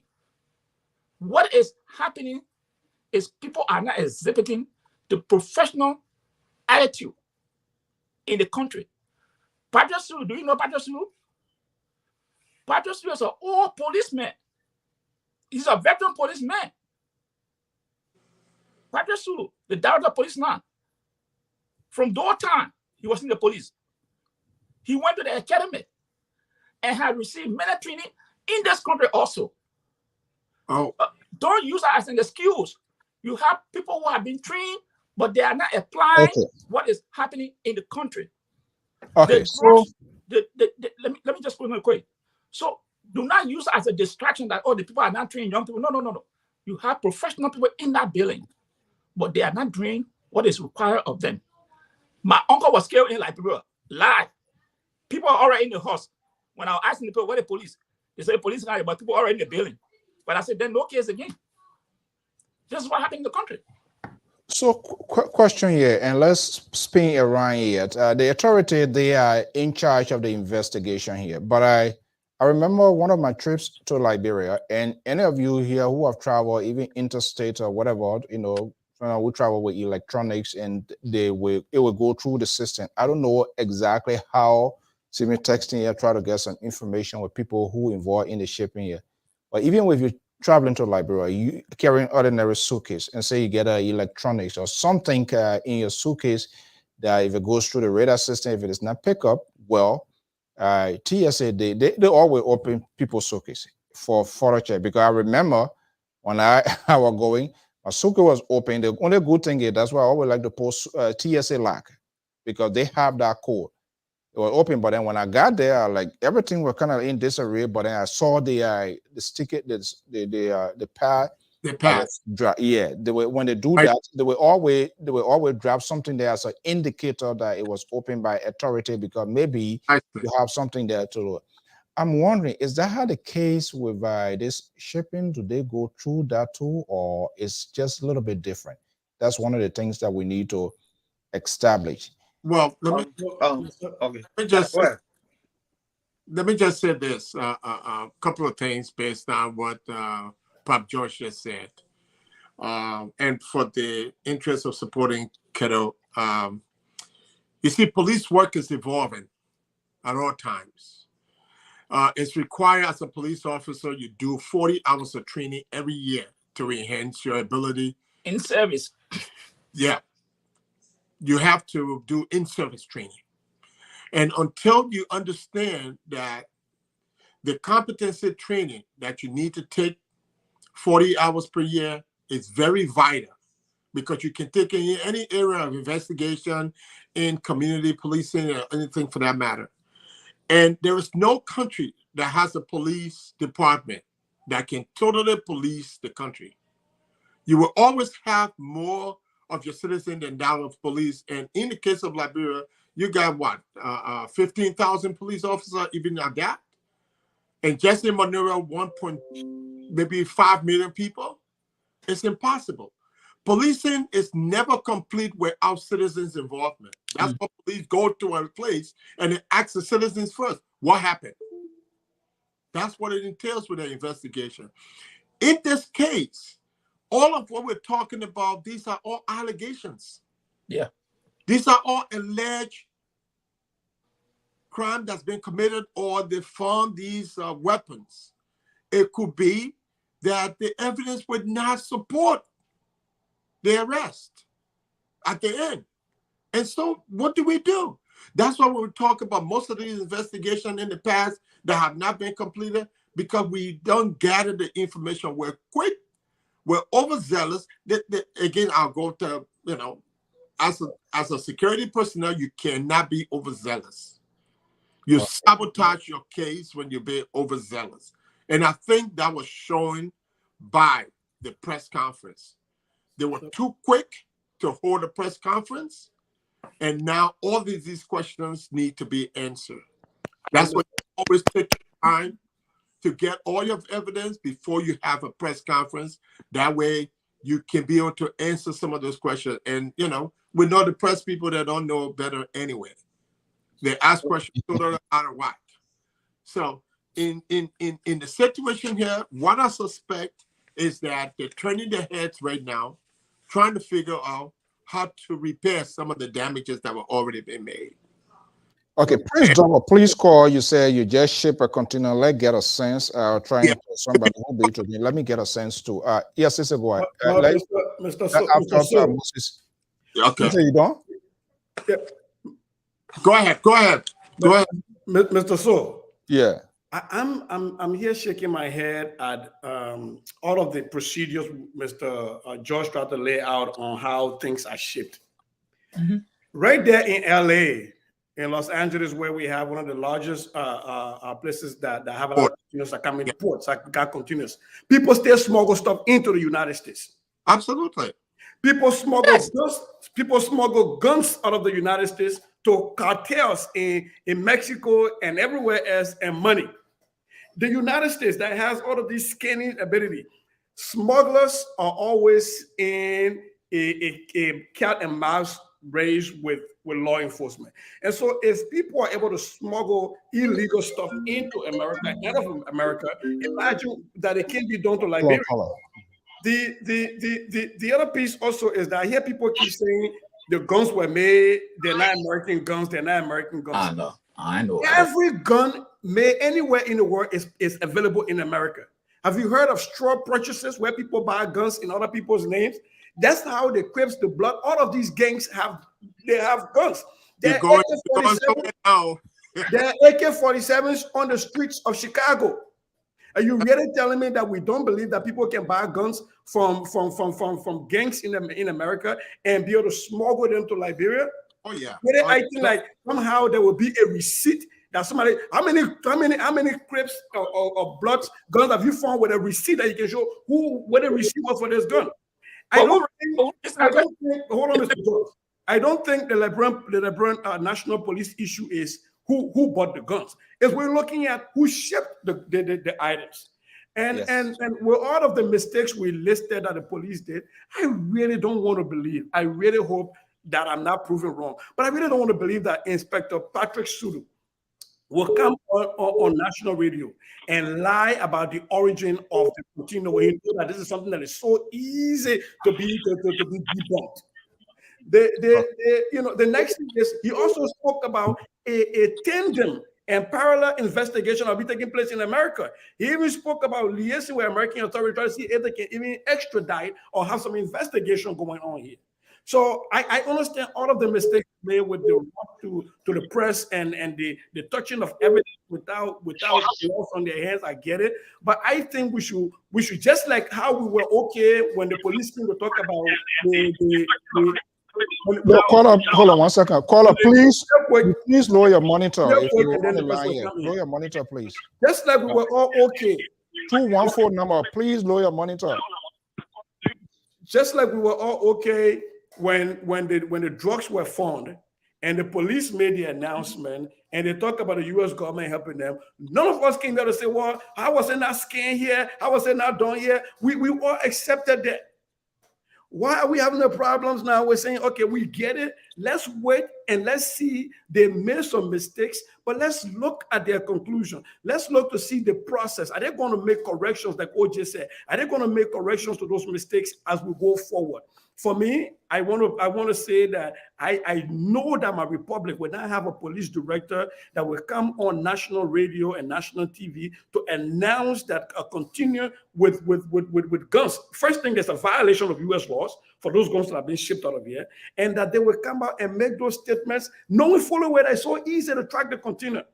Right. So for me, I'm not so much focused on whether the guns were made in America or not. There are AK-47s in the hands of Bloods and Crips. My students here in Brooklyn Park, Brooklyn Center have been shooting one another with guns here that are on the streets that people can buy and ship. And to talk about smuggling and talk about all of these sophistication, the United States has those things sophistication, and the cartel, the Sinaloa cartel is still getting money and guns out of America, shipped to them right out of America. So I just want us to give them the benefit of the doubt and presume positive. Let's go to the phone line here quickly. Let's go to the phone lines here and get quick reaction here. Let's go to this. Mr. Double, are you there? Yeah, I'm here. Okay, good evening. Welcome. I mean, Sister say shipping is just a crazy thing. Yeah, tell us quickly, 1 minute here to share your experience. Yeah, so thank you very much. It's Prince Double. I just shipped a 40-foot container out of Kentucky, Louisville. You gotta when they pick it up and take it, it passed through New York.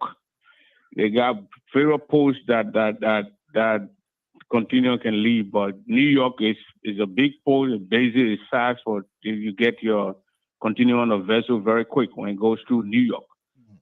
So when it gets to New York, they're going to scan it.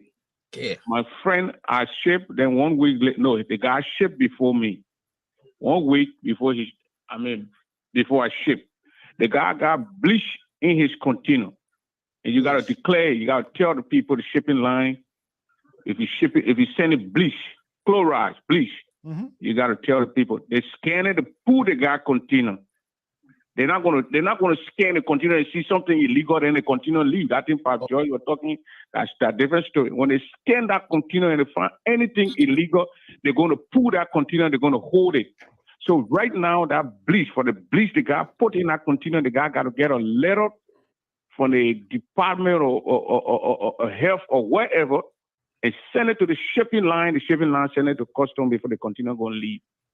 So when they scan the container and find something like guns in there, they're not going to say go, the container go, and then tell your government, they say container come. The first thing the government will have issue, why is sending gun? Go inside, he's sending it to my country. So they're not going to let it go. They're going to put it. They're going to set it down here. You're going to call them, then they're going to talk about it, and they straighten it up. Like the bleach or example that I gave you, the guy have to send all legal documents. They're going to see it and make sure the bleach, that the quantity of bleach, they say they had 100 of cartoons. The man say he only got 28. So they got to verify all the things before they go. He said that's a hustle news. You're not going to sell it. So bleach, they're going to scan it finally and let it go. They scan that thing and find a gun. They can't put that container on the ship. That container will not leave. So you can send the gun. You can wrap it the way they, I don't know, that what the police are supposed to carry the press people to open the thing and to see how the guy wrap those things. Or he been sending it small, pieces. He sell 5. He sell. You know, grab a bunch of guns and send it. The people going to catch it. They put it in a box or whatever. They're going to see it. So You quickly, got people. Yeah, quickly before you go and who you call into. So the scanning, is it done like from the initial pickup location or is at no, whatever like here we got land lot here. We don't have water here. We don't have the sea here. So they bring the container to your area where you tell them to put it. Like we got a shipping dock. Right. They bring the container. You put your things in it. The shipping line they got with using merch line. They got bunch of I think 4 or 5 companies. But when using merch line, they will come and pick it up and take it to the shipping dock. Now New York now. When it gets there, that's when they're going to scan it. They're not going to scan it here. The guys who they're taking it from here, like the truck driver, the company hire the people who they come and take it and carry it to the shipping dock. They scan it before they put it on the vessel.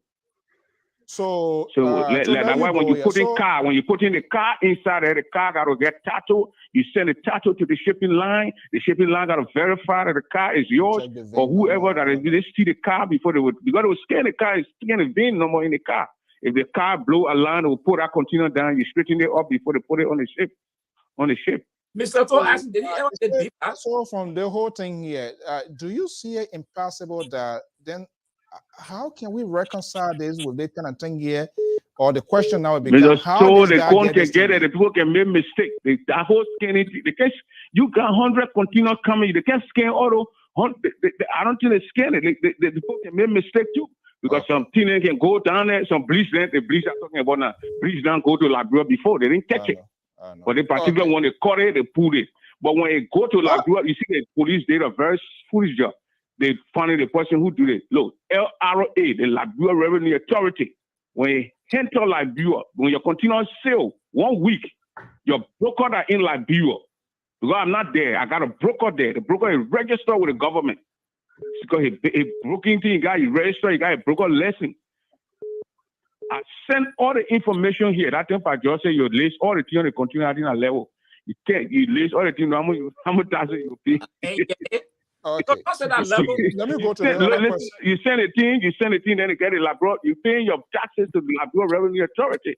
So my lean now, my continue, my bill of learning, everything, I send it, and my broker carry to Labrador Revenue. So it's there. It's very easy to catch. Who send a continue to look up, double send a continue from here because my paying taxes. My broker get all the information. So let me get this other people. Thank you so much. Let's see it. 443 number. Are you there? Yeah, good evening to all your panelists and guests. Listen, there are just too many things that went wrong here. Look, for us who are old enough to remember the Franzamiton effect and all of that, this thing smells too much like it.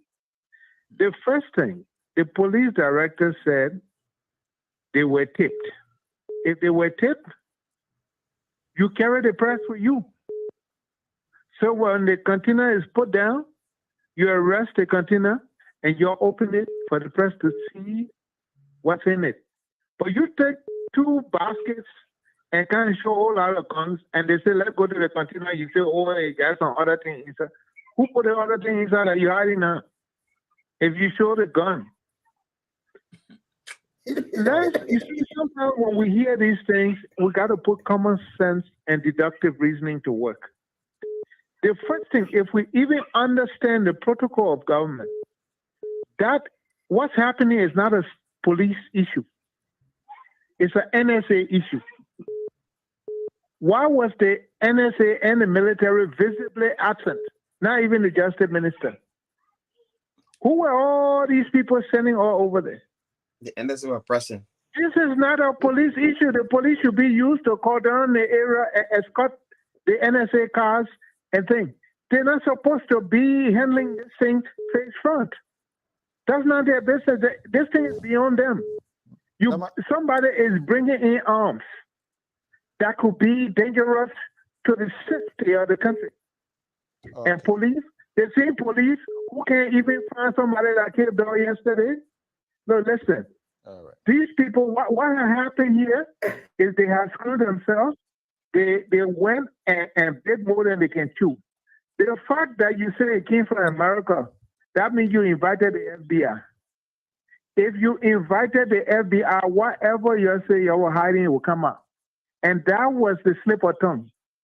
And you try to correct it by saying we congratulate. These people don't get food. You call their name with national security problem, you will answer for it. So the whole thing, the police shouldn't be handling it. Okay, The thank you so second thing, much. the people who should be handling it, they were not present. Oh my God. The third thing, if a container came, why weren't the press there? Then you went to the house.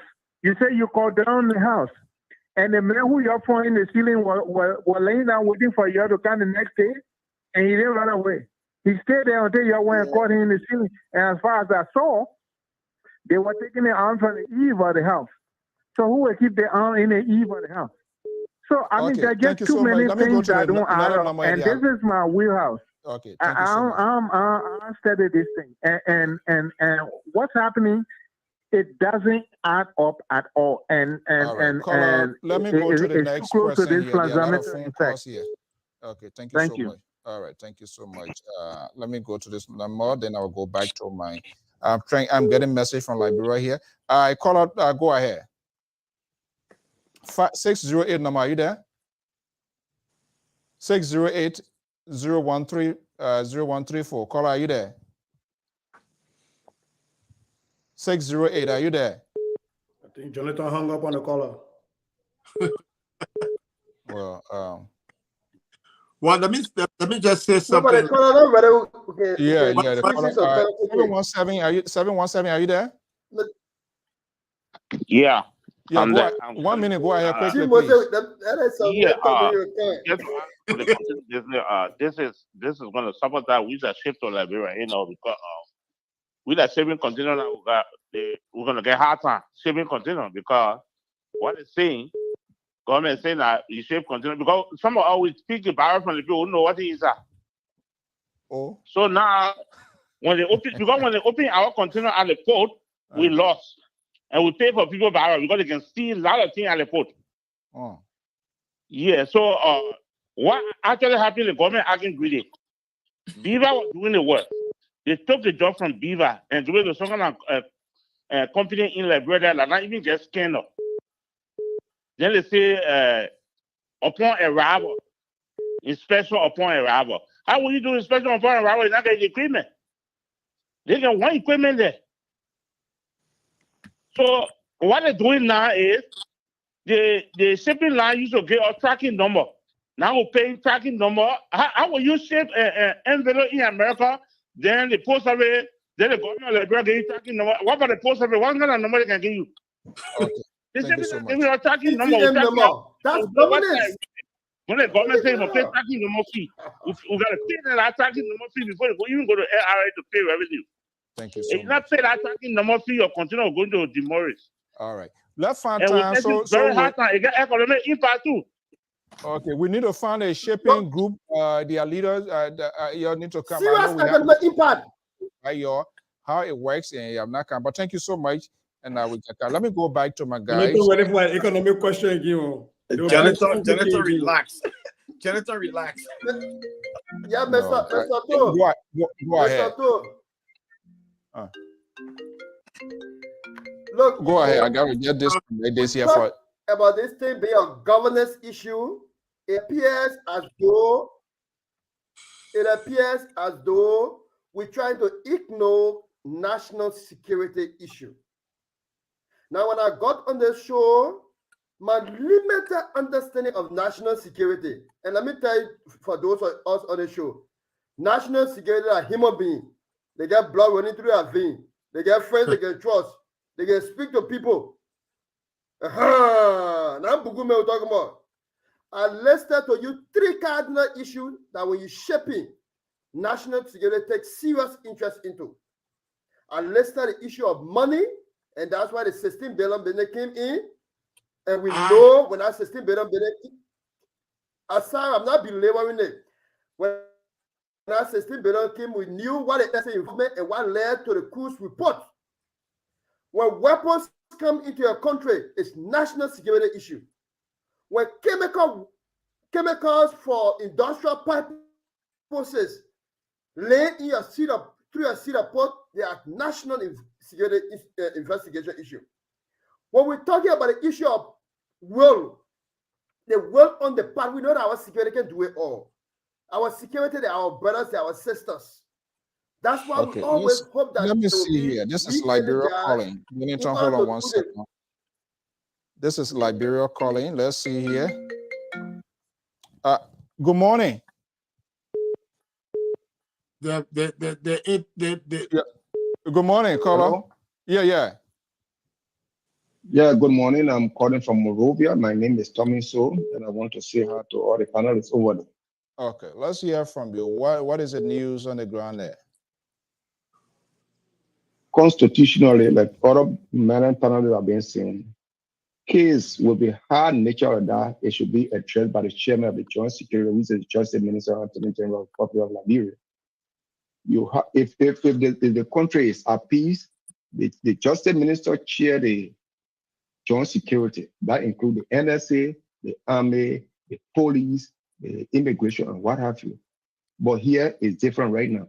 Everybody want to make gain. The Inspector General just took a hasty decision to have a press conference yesterday. Besides that, if you want to go into detail, when you do a shipping, they get a shipping line. You go to the shipping line, they get a bid or lady, and they will tell you the consignee, the person who will receive it from this end. And again, George was saying something. We have 45 people in this country, but what they did when they got into power, they decided to silence all of those people. You remember, even when they were taking over, they told the minister, "Then when I meet you there, how can you run a government that the man you're taking from, you don't know where you start to and where you're going to start?" So everybody want to make deal, and it's smart thing they want to make issue. But then again, we should be very cautious. Because this thing where it started, we're not talking about only the CDC government, it's a national issue. We talk show hosts come out to say a whole lot of things. The government should have strong restrictions, such a thing that people who made the regular statement, they should be punished. Because when this war that broke Liberia down today started in Nimba, people said it was a makeup. People just wanted to kill people from Nimba. And at the end of the day, we saw what happened. 14 to 18 years, we went through it. So when it comes to the because you don't like the government, let everybody just remain mute and see what the security will do and do their job. But people come, oh, they people want to do that, they people want to do that. And if it happens, we're all going to feed it. But again, it's the security, the justice minister, because this is why when they carry these people to court and they make a follow-up, and nobody will prosecute them. You should have the justice ministry there and the chairman of the joint security to make the case so that when they go to case, they will make a follow-up on it, because the police don't want to go to case, they want to get evidence. And you have the state prosecutor to prosecute these people.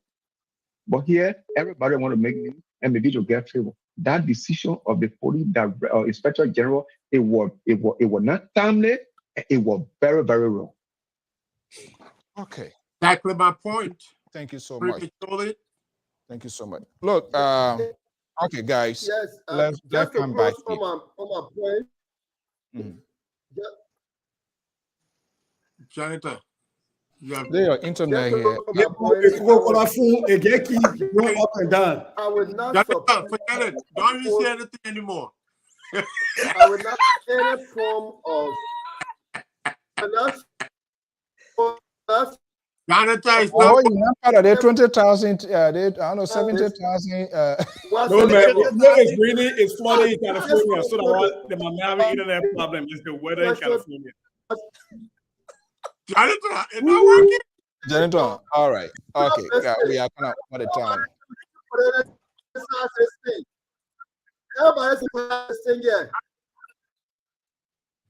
Janitor, we barely hear what you are saying. So. As a public George, say your phone to your brother down there. Just to him down there. The government agent have taken responsibility. Y'all leave Janitor alone, man. Please, I beg you. All right, Janitor, I think your line is not serving us here. We almost, yeah. No, they're in California. They're having bad weather in California. But the Liberal is in California. The Liberal way in Mexico. And I guess we're having bad weather. You know that simply McCarthy air, he can't get it.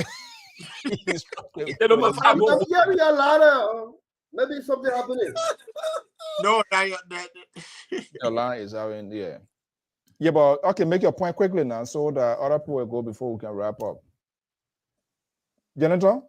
He go again. Yeah, quickly. I was just saying we are not it is not our place It is, I know y'all bring it this small thing, but it's not our place to either condemn what is going on as in making politics out of it.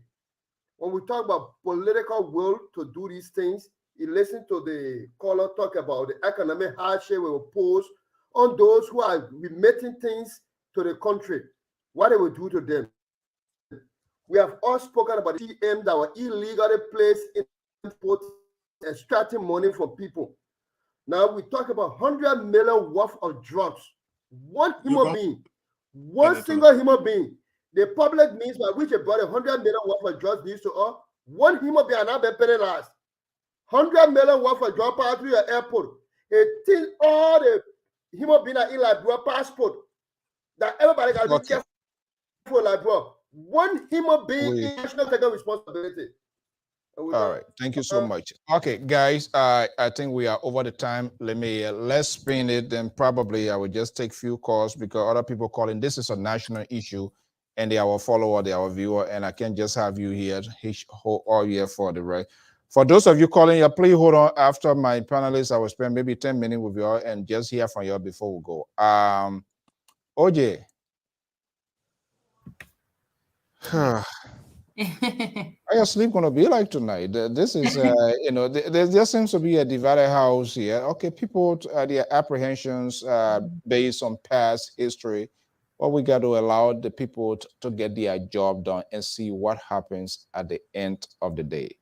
I know it's an awesome to religions investigation, a lot of endless investigation. Well, so you talk to other people, you say, well, the investigation is conclusive.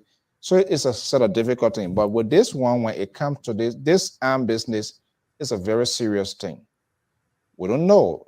Maybe that there are 2 or 3 places being identified. We don't know what's going to happen from now until Monday, whether there are other stockpile, maybe outside. Who knows? Who knows? They get some outside of Morovia. You never know. Who knows? A border area, there are other things there. What should be our focus point now? What should we be doing, hoping to do, or hoping to hear from our national government for security, for stability? Because politicians, we have major political actors, they've been speaking carelessly. They've been talking blood and bath, blood, people going to share blood, people going to do this. And so when people talk those kind of talk, and we see things that accompanied sharing blood being visible, it's then you wonder what the heck is going on. Our leaders, what are they saying? On what basis they were really making this sort of statement? Yeah, we just have to wait and see. We have to just wait and see how all this unfold. There's a lot of different parts. I am definitely in agreement with a lot of the things that's been said. But honestly, this whole situation could go in many directions. And the only way is just to wait and see and hear more investigation or more results from the investigation. My thing is, I'm just very curious who these individuals are. I just want to know. I even try to do some research to look up the name to see if I can find this gentleman Baker on LinkedIn, but nothing came up. But I just want to know more of the people and then the reason. I did really like what one of the callers said. He said that he sends bearers, right, to Liberia containers. And I know a lot of people who do that. And oftentimes they don't really know what is in the bearers. So I got to thinking, I wonder if the sender, Baker, if he was familiar with what was in the container or not. But I mean, the fact that he works for, American Airlines says a lot. So I'm just waiting patiently to hear more about what is unfolding. Okay, thank you. Moses has something to say. I saw his. Today's Friday. Yeah, today's Friday. We don't want to hold you up here, but thank you so much. And please stay safe. And we are in prayer with people in California that with the bad weather. I gotta go now. Yeah, thank you so much. Moses, any final word before you leave too? Yeah. Okay, thank you so much. If you want to leave, you are most welcome. I'm just going to spend a few minutes with some of the callers. They're still calling just for respect. Yeah, Moses, make a final departing statement quick. Let me just say this. Thanks to everyone for your contributions tonight. We've learned a lot, and we anticipate at least something that may result from all of this. Now that we have this kind of platform, I think it's going to put pressure on the police department to continue their investigation and come up with substantive report reported on that. But initially, when I talked about the Attorney General or prosecutor being present, we didn't see that. We talked about, joint security, and the joint security, this guy who just called from Liberia. There's a UK caller here. UK, just hold on 1 second. Moses, go ahead. Yeah, the caller from Liberia made it explicitly clear that the Attorney General has the national security apparatus, and when you do, he was speaking as chair of the national security at the talk, and that's not unusual because we're seeing that happen before the Johnson, where they bring NSA, CIA, and all those different apparatus together. But all in all, I stay, am concerned about how quick they were to host the press conference. I think again they were overzealous, and which means that they, about to, and hopefully mistakes and try to do their due diligence in coming up with a concrete report so that we can prosecute those individuals directly involved with this, and that they would not be levying charges on them. They should leave that to the Department of Justice to do that. Just collect the evidence and give it to them. And so we will see what happens tomorrow. Okay. Thank you so much, Moses. Guy, all right. Before you guys go, let me see the UK person I've been putting down hold. Sorry, caller, please. Caller, are you there from UK? Yeah. I'm calling from Norway. Oh, Norway. Thank you, brother. So thank you. Thank you, brother. So, and thank you to all the panelists. Good morning. Yes. One thing I want to say is that they have our great weapons that were brought in our country. Issues should not be taken lightly. Right. All Liberians should condemn it because our people suffer. We suffer during the brutal civil war in Liberia. I can remember there was a chief in Niba County who saw those guys in the forest. And then the chief came to town and told the people. People started condemning this man, you see. And the old man went to Niba County, very sad. And behold, it became truth, 1989. The guys started from that forest, go to a country. So, so the whole issue here, we have to be very, very much careful. And see, I hear people saying, that the government doing this and that. No. You see, no government will allow instability because peace in Liberia will be a boost for the government. You see, peace in Liberia will be a boost for the government.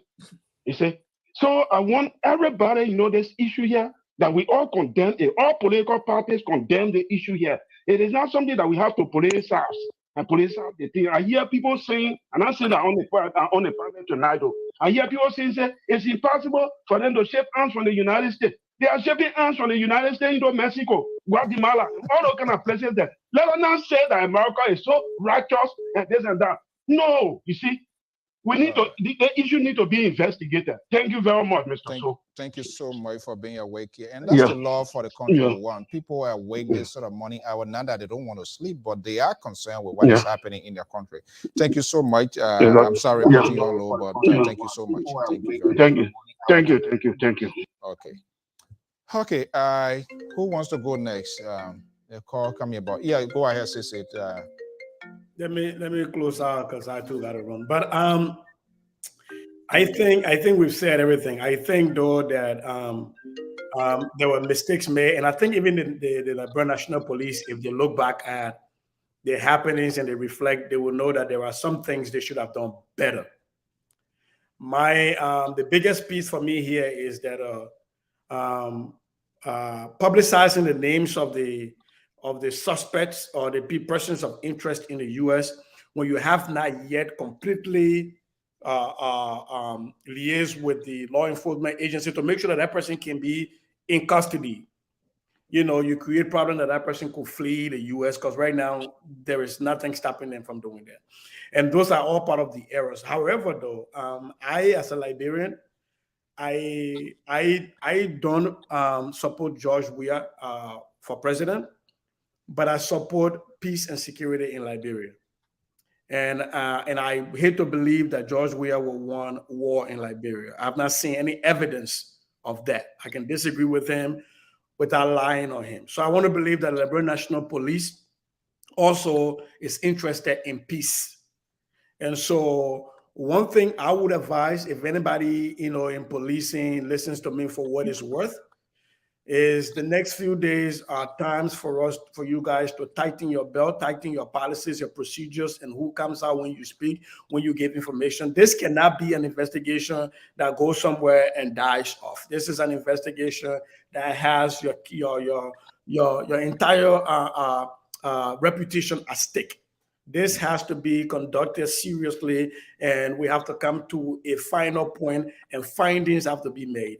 If those guns were shipped from the U.S. with the intent of destabilizing Liberia, and they are in the process violating U.S. laws and sanctions and ECOWAS sanctions and UN sanctions, those people should be held accountable. The full weight of the laws, both in the U.S. and in Liberia, should be brought to bear. I would be one person that would support that.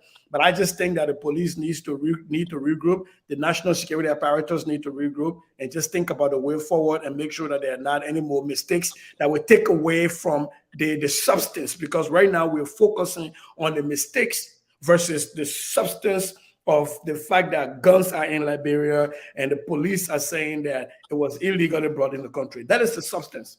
But we have spent a lot of the time on other things because of the way the press conference was handled. So I'm hoping the police and the joint security will take action and make sure that going forward, however way this is handled, that it doesn't take away from the substantive issue that it brought to the public.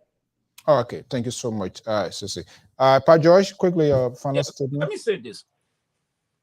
For me, I lived in Liberia throughout the war. I know what it looked like. So I do not support any armed insurrection. But what's more I've seen here in law enforcement, you can have a case with all the evidence.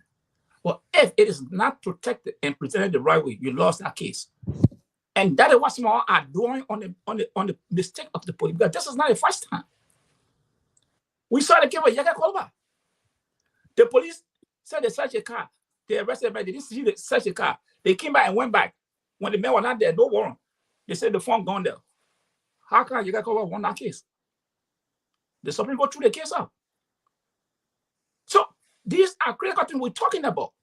You can get auto arms, but if the evidence is not preserved, protected, and presented in the way in court, the court will throw that case out.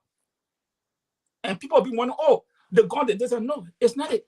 The way you protect the evidence, the way you preserve the evidence, the way it's presented to court, because the defense will be asking all the questions. So we have to be very good. That was more focusing on what the police, because this is not a first time, and this is what I dream.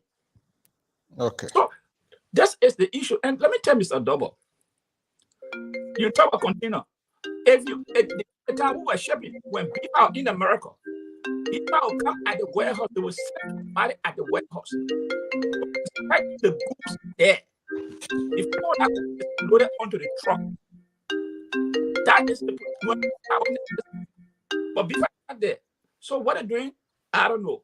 And again, some of the questions we're asking, suppose it is a syndicate. The guy said, you know what? As soon as you open the barrel, they take it off.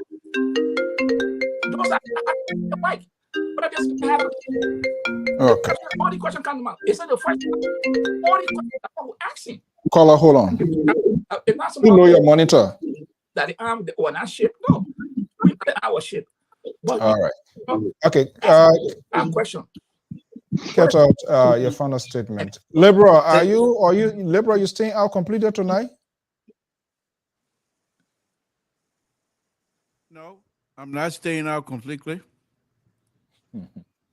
They make enough evidence now coming back now to can't lay a case. Oh no, but after Keta, the show closed. So I think that Monday you bring your evidence. Keta, go ahead, make a point quick. Guys, those of you on the phone, please hold on. Let me complete my and then take few calls before I can go to Keta. Go ahead quickly. Thank you. Brother So and my brother Cisse for giving a great analysis. Yeah, I think it's Guys, only keep you on the phone or join you in a few seconds. Yeah. I think it's only fair for us to do our country justice, for us to know where we came from, for us to not politicize this thing. I will always remind us the late Samuel Canyon Doe said, when two elephants fight, the grass suffer. If we continue politicizing the thing, we have ourselves to be blamed. I need to stop the elephant from fighting. But George, Well, let the guy make his statement. So we to do. Go ahead. So this is the thing, right? I think there's an ongoing investigation. Like I said before, and Mr. My brother Cisse backed me. I don't think the IG will be that naive to implicate or call on the Americans or the country United States of America that arms came from the America and went to Liberia. I don't think he would say that. We're all getting his facts together. I think, like he said, he would tip off. He congratulated. He thanked the American government. He thanked the security apparatus. And another thing I want to say, NSA were right in the room. The deputy NSA director was sitting right next to Patrick Sulu when they were giving that information. I agree with you guys that they should have division of labor in these things. Everything we see in Liberia today, what if somebody died, instead of sending homicide people to go investigate, you will see the police standing right there. So I mean, there should be division of labor where they will say, okay, homicide different, security, or what is in the CID and different group will go together. They have to coordinate these things in Liberia. But like I said, we still in the learning process, and I think the police gradually getting there, and we should give them the praise and encourage them to do more. Liberia is all we have. So my brother Jonathan, forget about ANC. ANC ain't sending no data for your phone, okay? Just freeze it. Okay, guys. Liberal, can you make a point before I go to the phone line? Yeah, thank you so much. Yeah, very quickly. I also want to thank all of you tonight. It was a very spirited conversation, and I think with these kinds of discussion, things are very much on course here with us, and this is what we do here on Liberal Public Radio. You might disagree. By the end of the day, we try to be our analysts and everything else. They try to put things that as they believe to see. So you can disagree with them, but those are their view. This is how they believe, and I think we want to say thanks to all of them, and let's continue the good work. And I'll say good night to all of you. Wow. First time, no power struggle.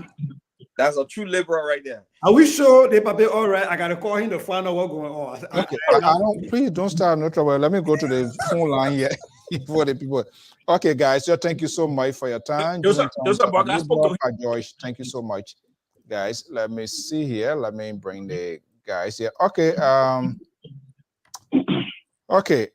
Phone number 614. I know you've been calling here. Let me. What's your name and where you calling from? I'm Joseph Tamina calling from Ohio.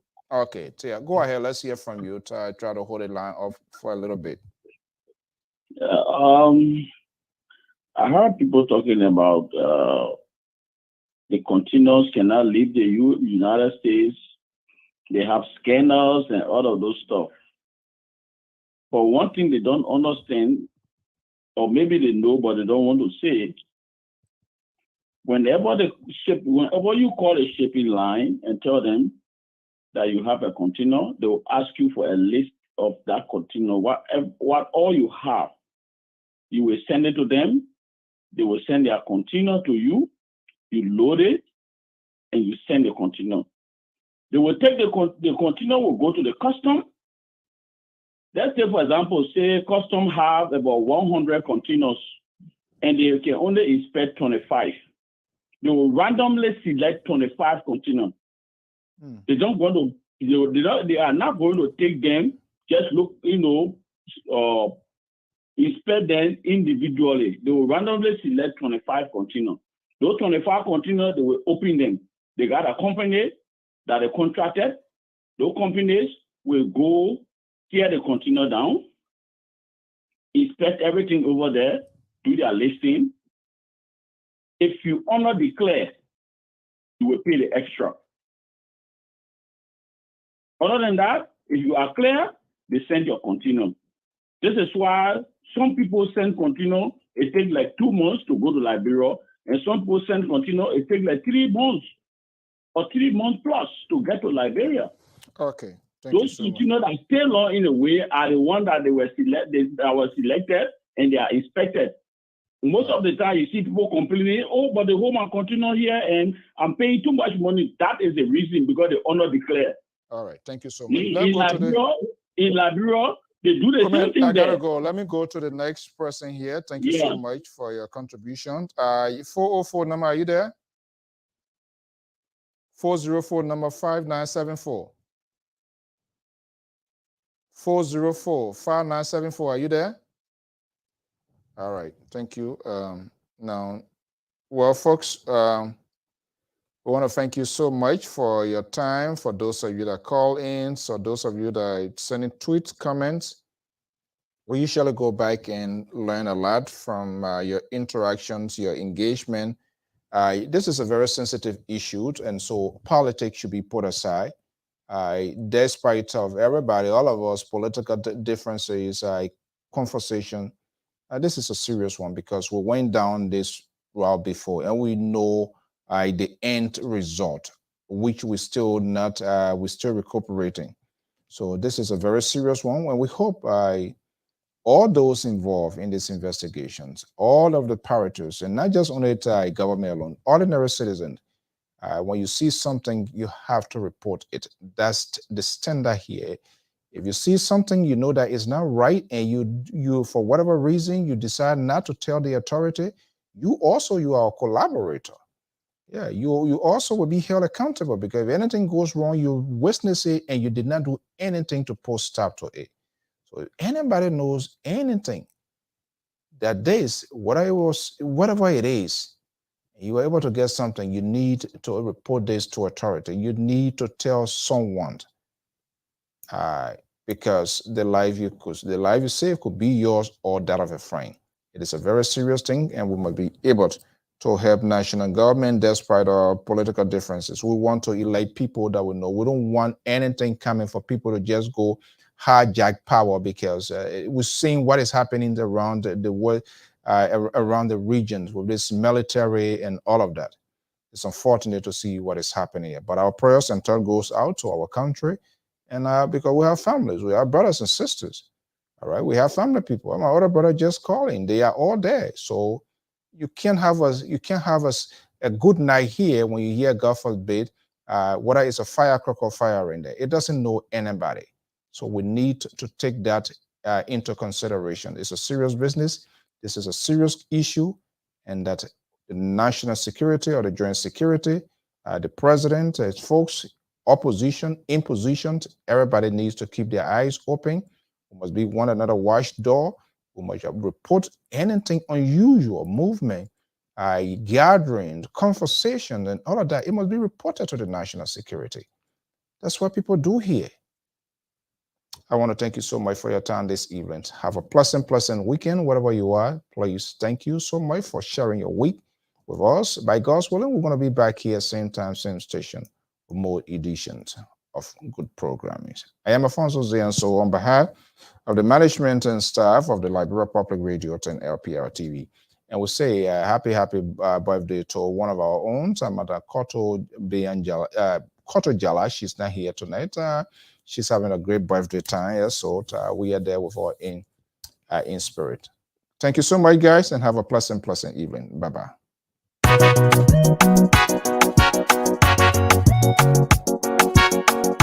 DJ Square Production Classic today. Oh, don't wait.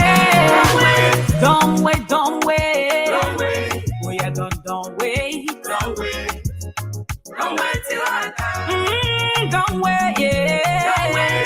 Don't wait, my brother. Don't wait. My sister, don't wait. Don't wait till I'm in the hospital. Don't wait. I'm dying. Don't wait. I need your help. Don't wait.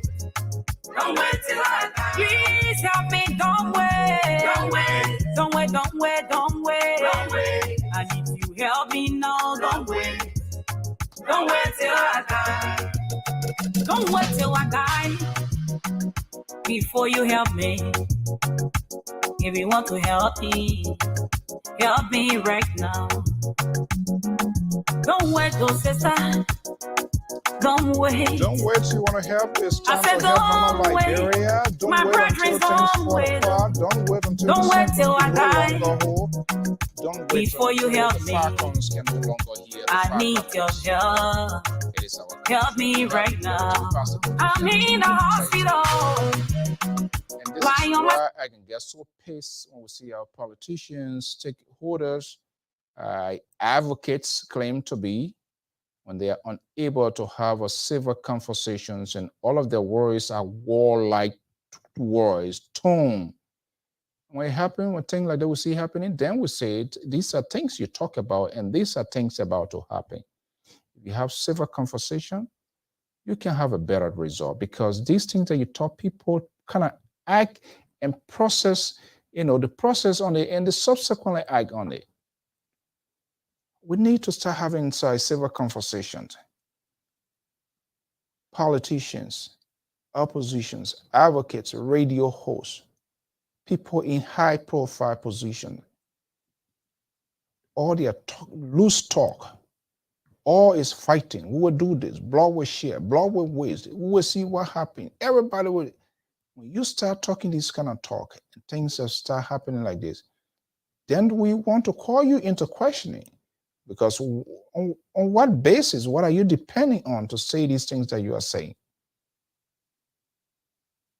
I don't think we want to go down the route. We went there and we saw the aftermath, and we still not even to recover.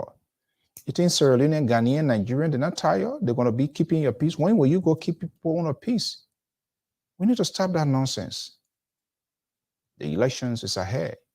Go to the ballot box, start making your case, start telling us your agenda, how it will be done differently, what you have in store for you, what makes you to be, why you think you are better positioned than the person that is there. Why are you looking for that job? Those are the conversations, those are the talking points we want to start hearing. And we need to know, we need to start having those sort of conversations. And for those of you who support these people, it is time to look in their faces and tell them, the country comes first. If the country is not at peace, you think they're going to be senator, they will be representative, they will be president? Absolutely not. But the too much loose talk, the warlike talk, is too much. Forgetting to know a lot of people. We don't know where the demobilization process started, how many people were demobilized. People hair still spinning. I can say it because the way they act, the way they talk, the way they do things.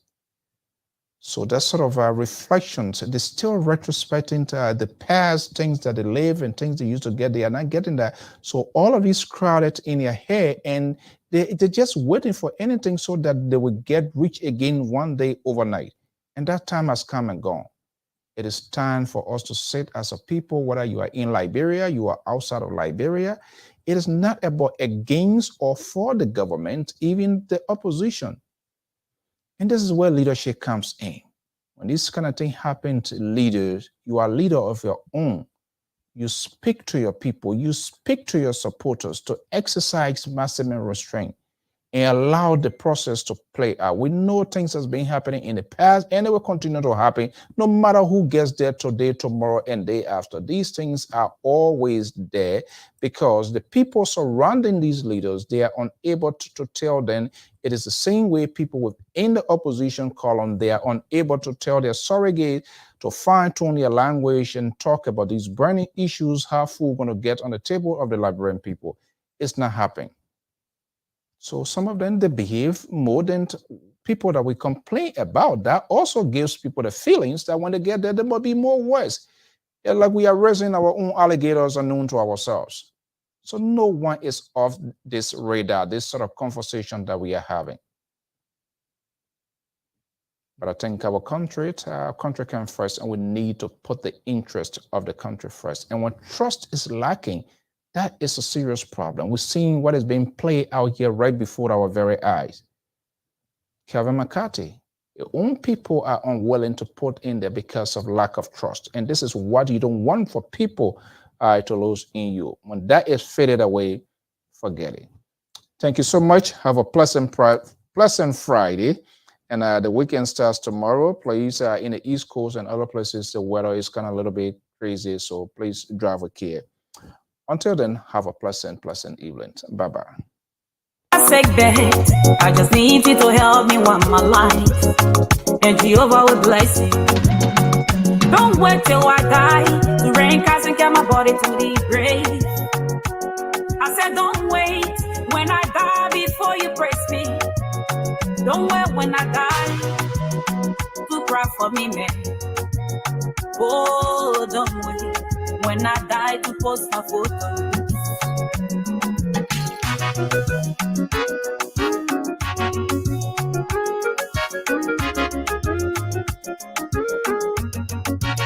This woman was so sick.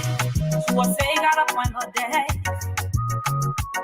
I said she went from place to place, but she could not get the treatment she needed. Finally, her son took her to the hospital. In the doctor said they should prefer pound of blood. But this woman could not afford the money. Oh yeah, giving her son could not afford it.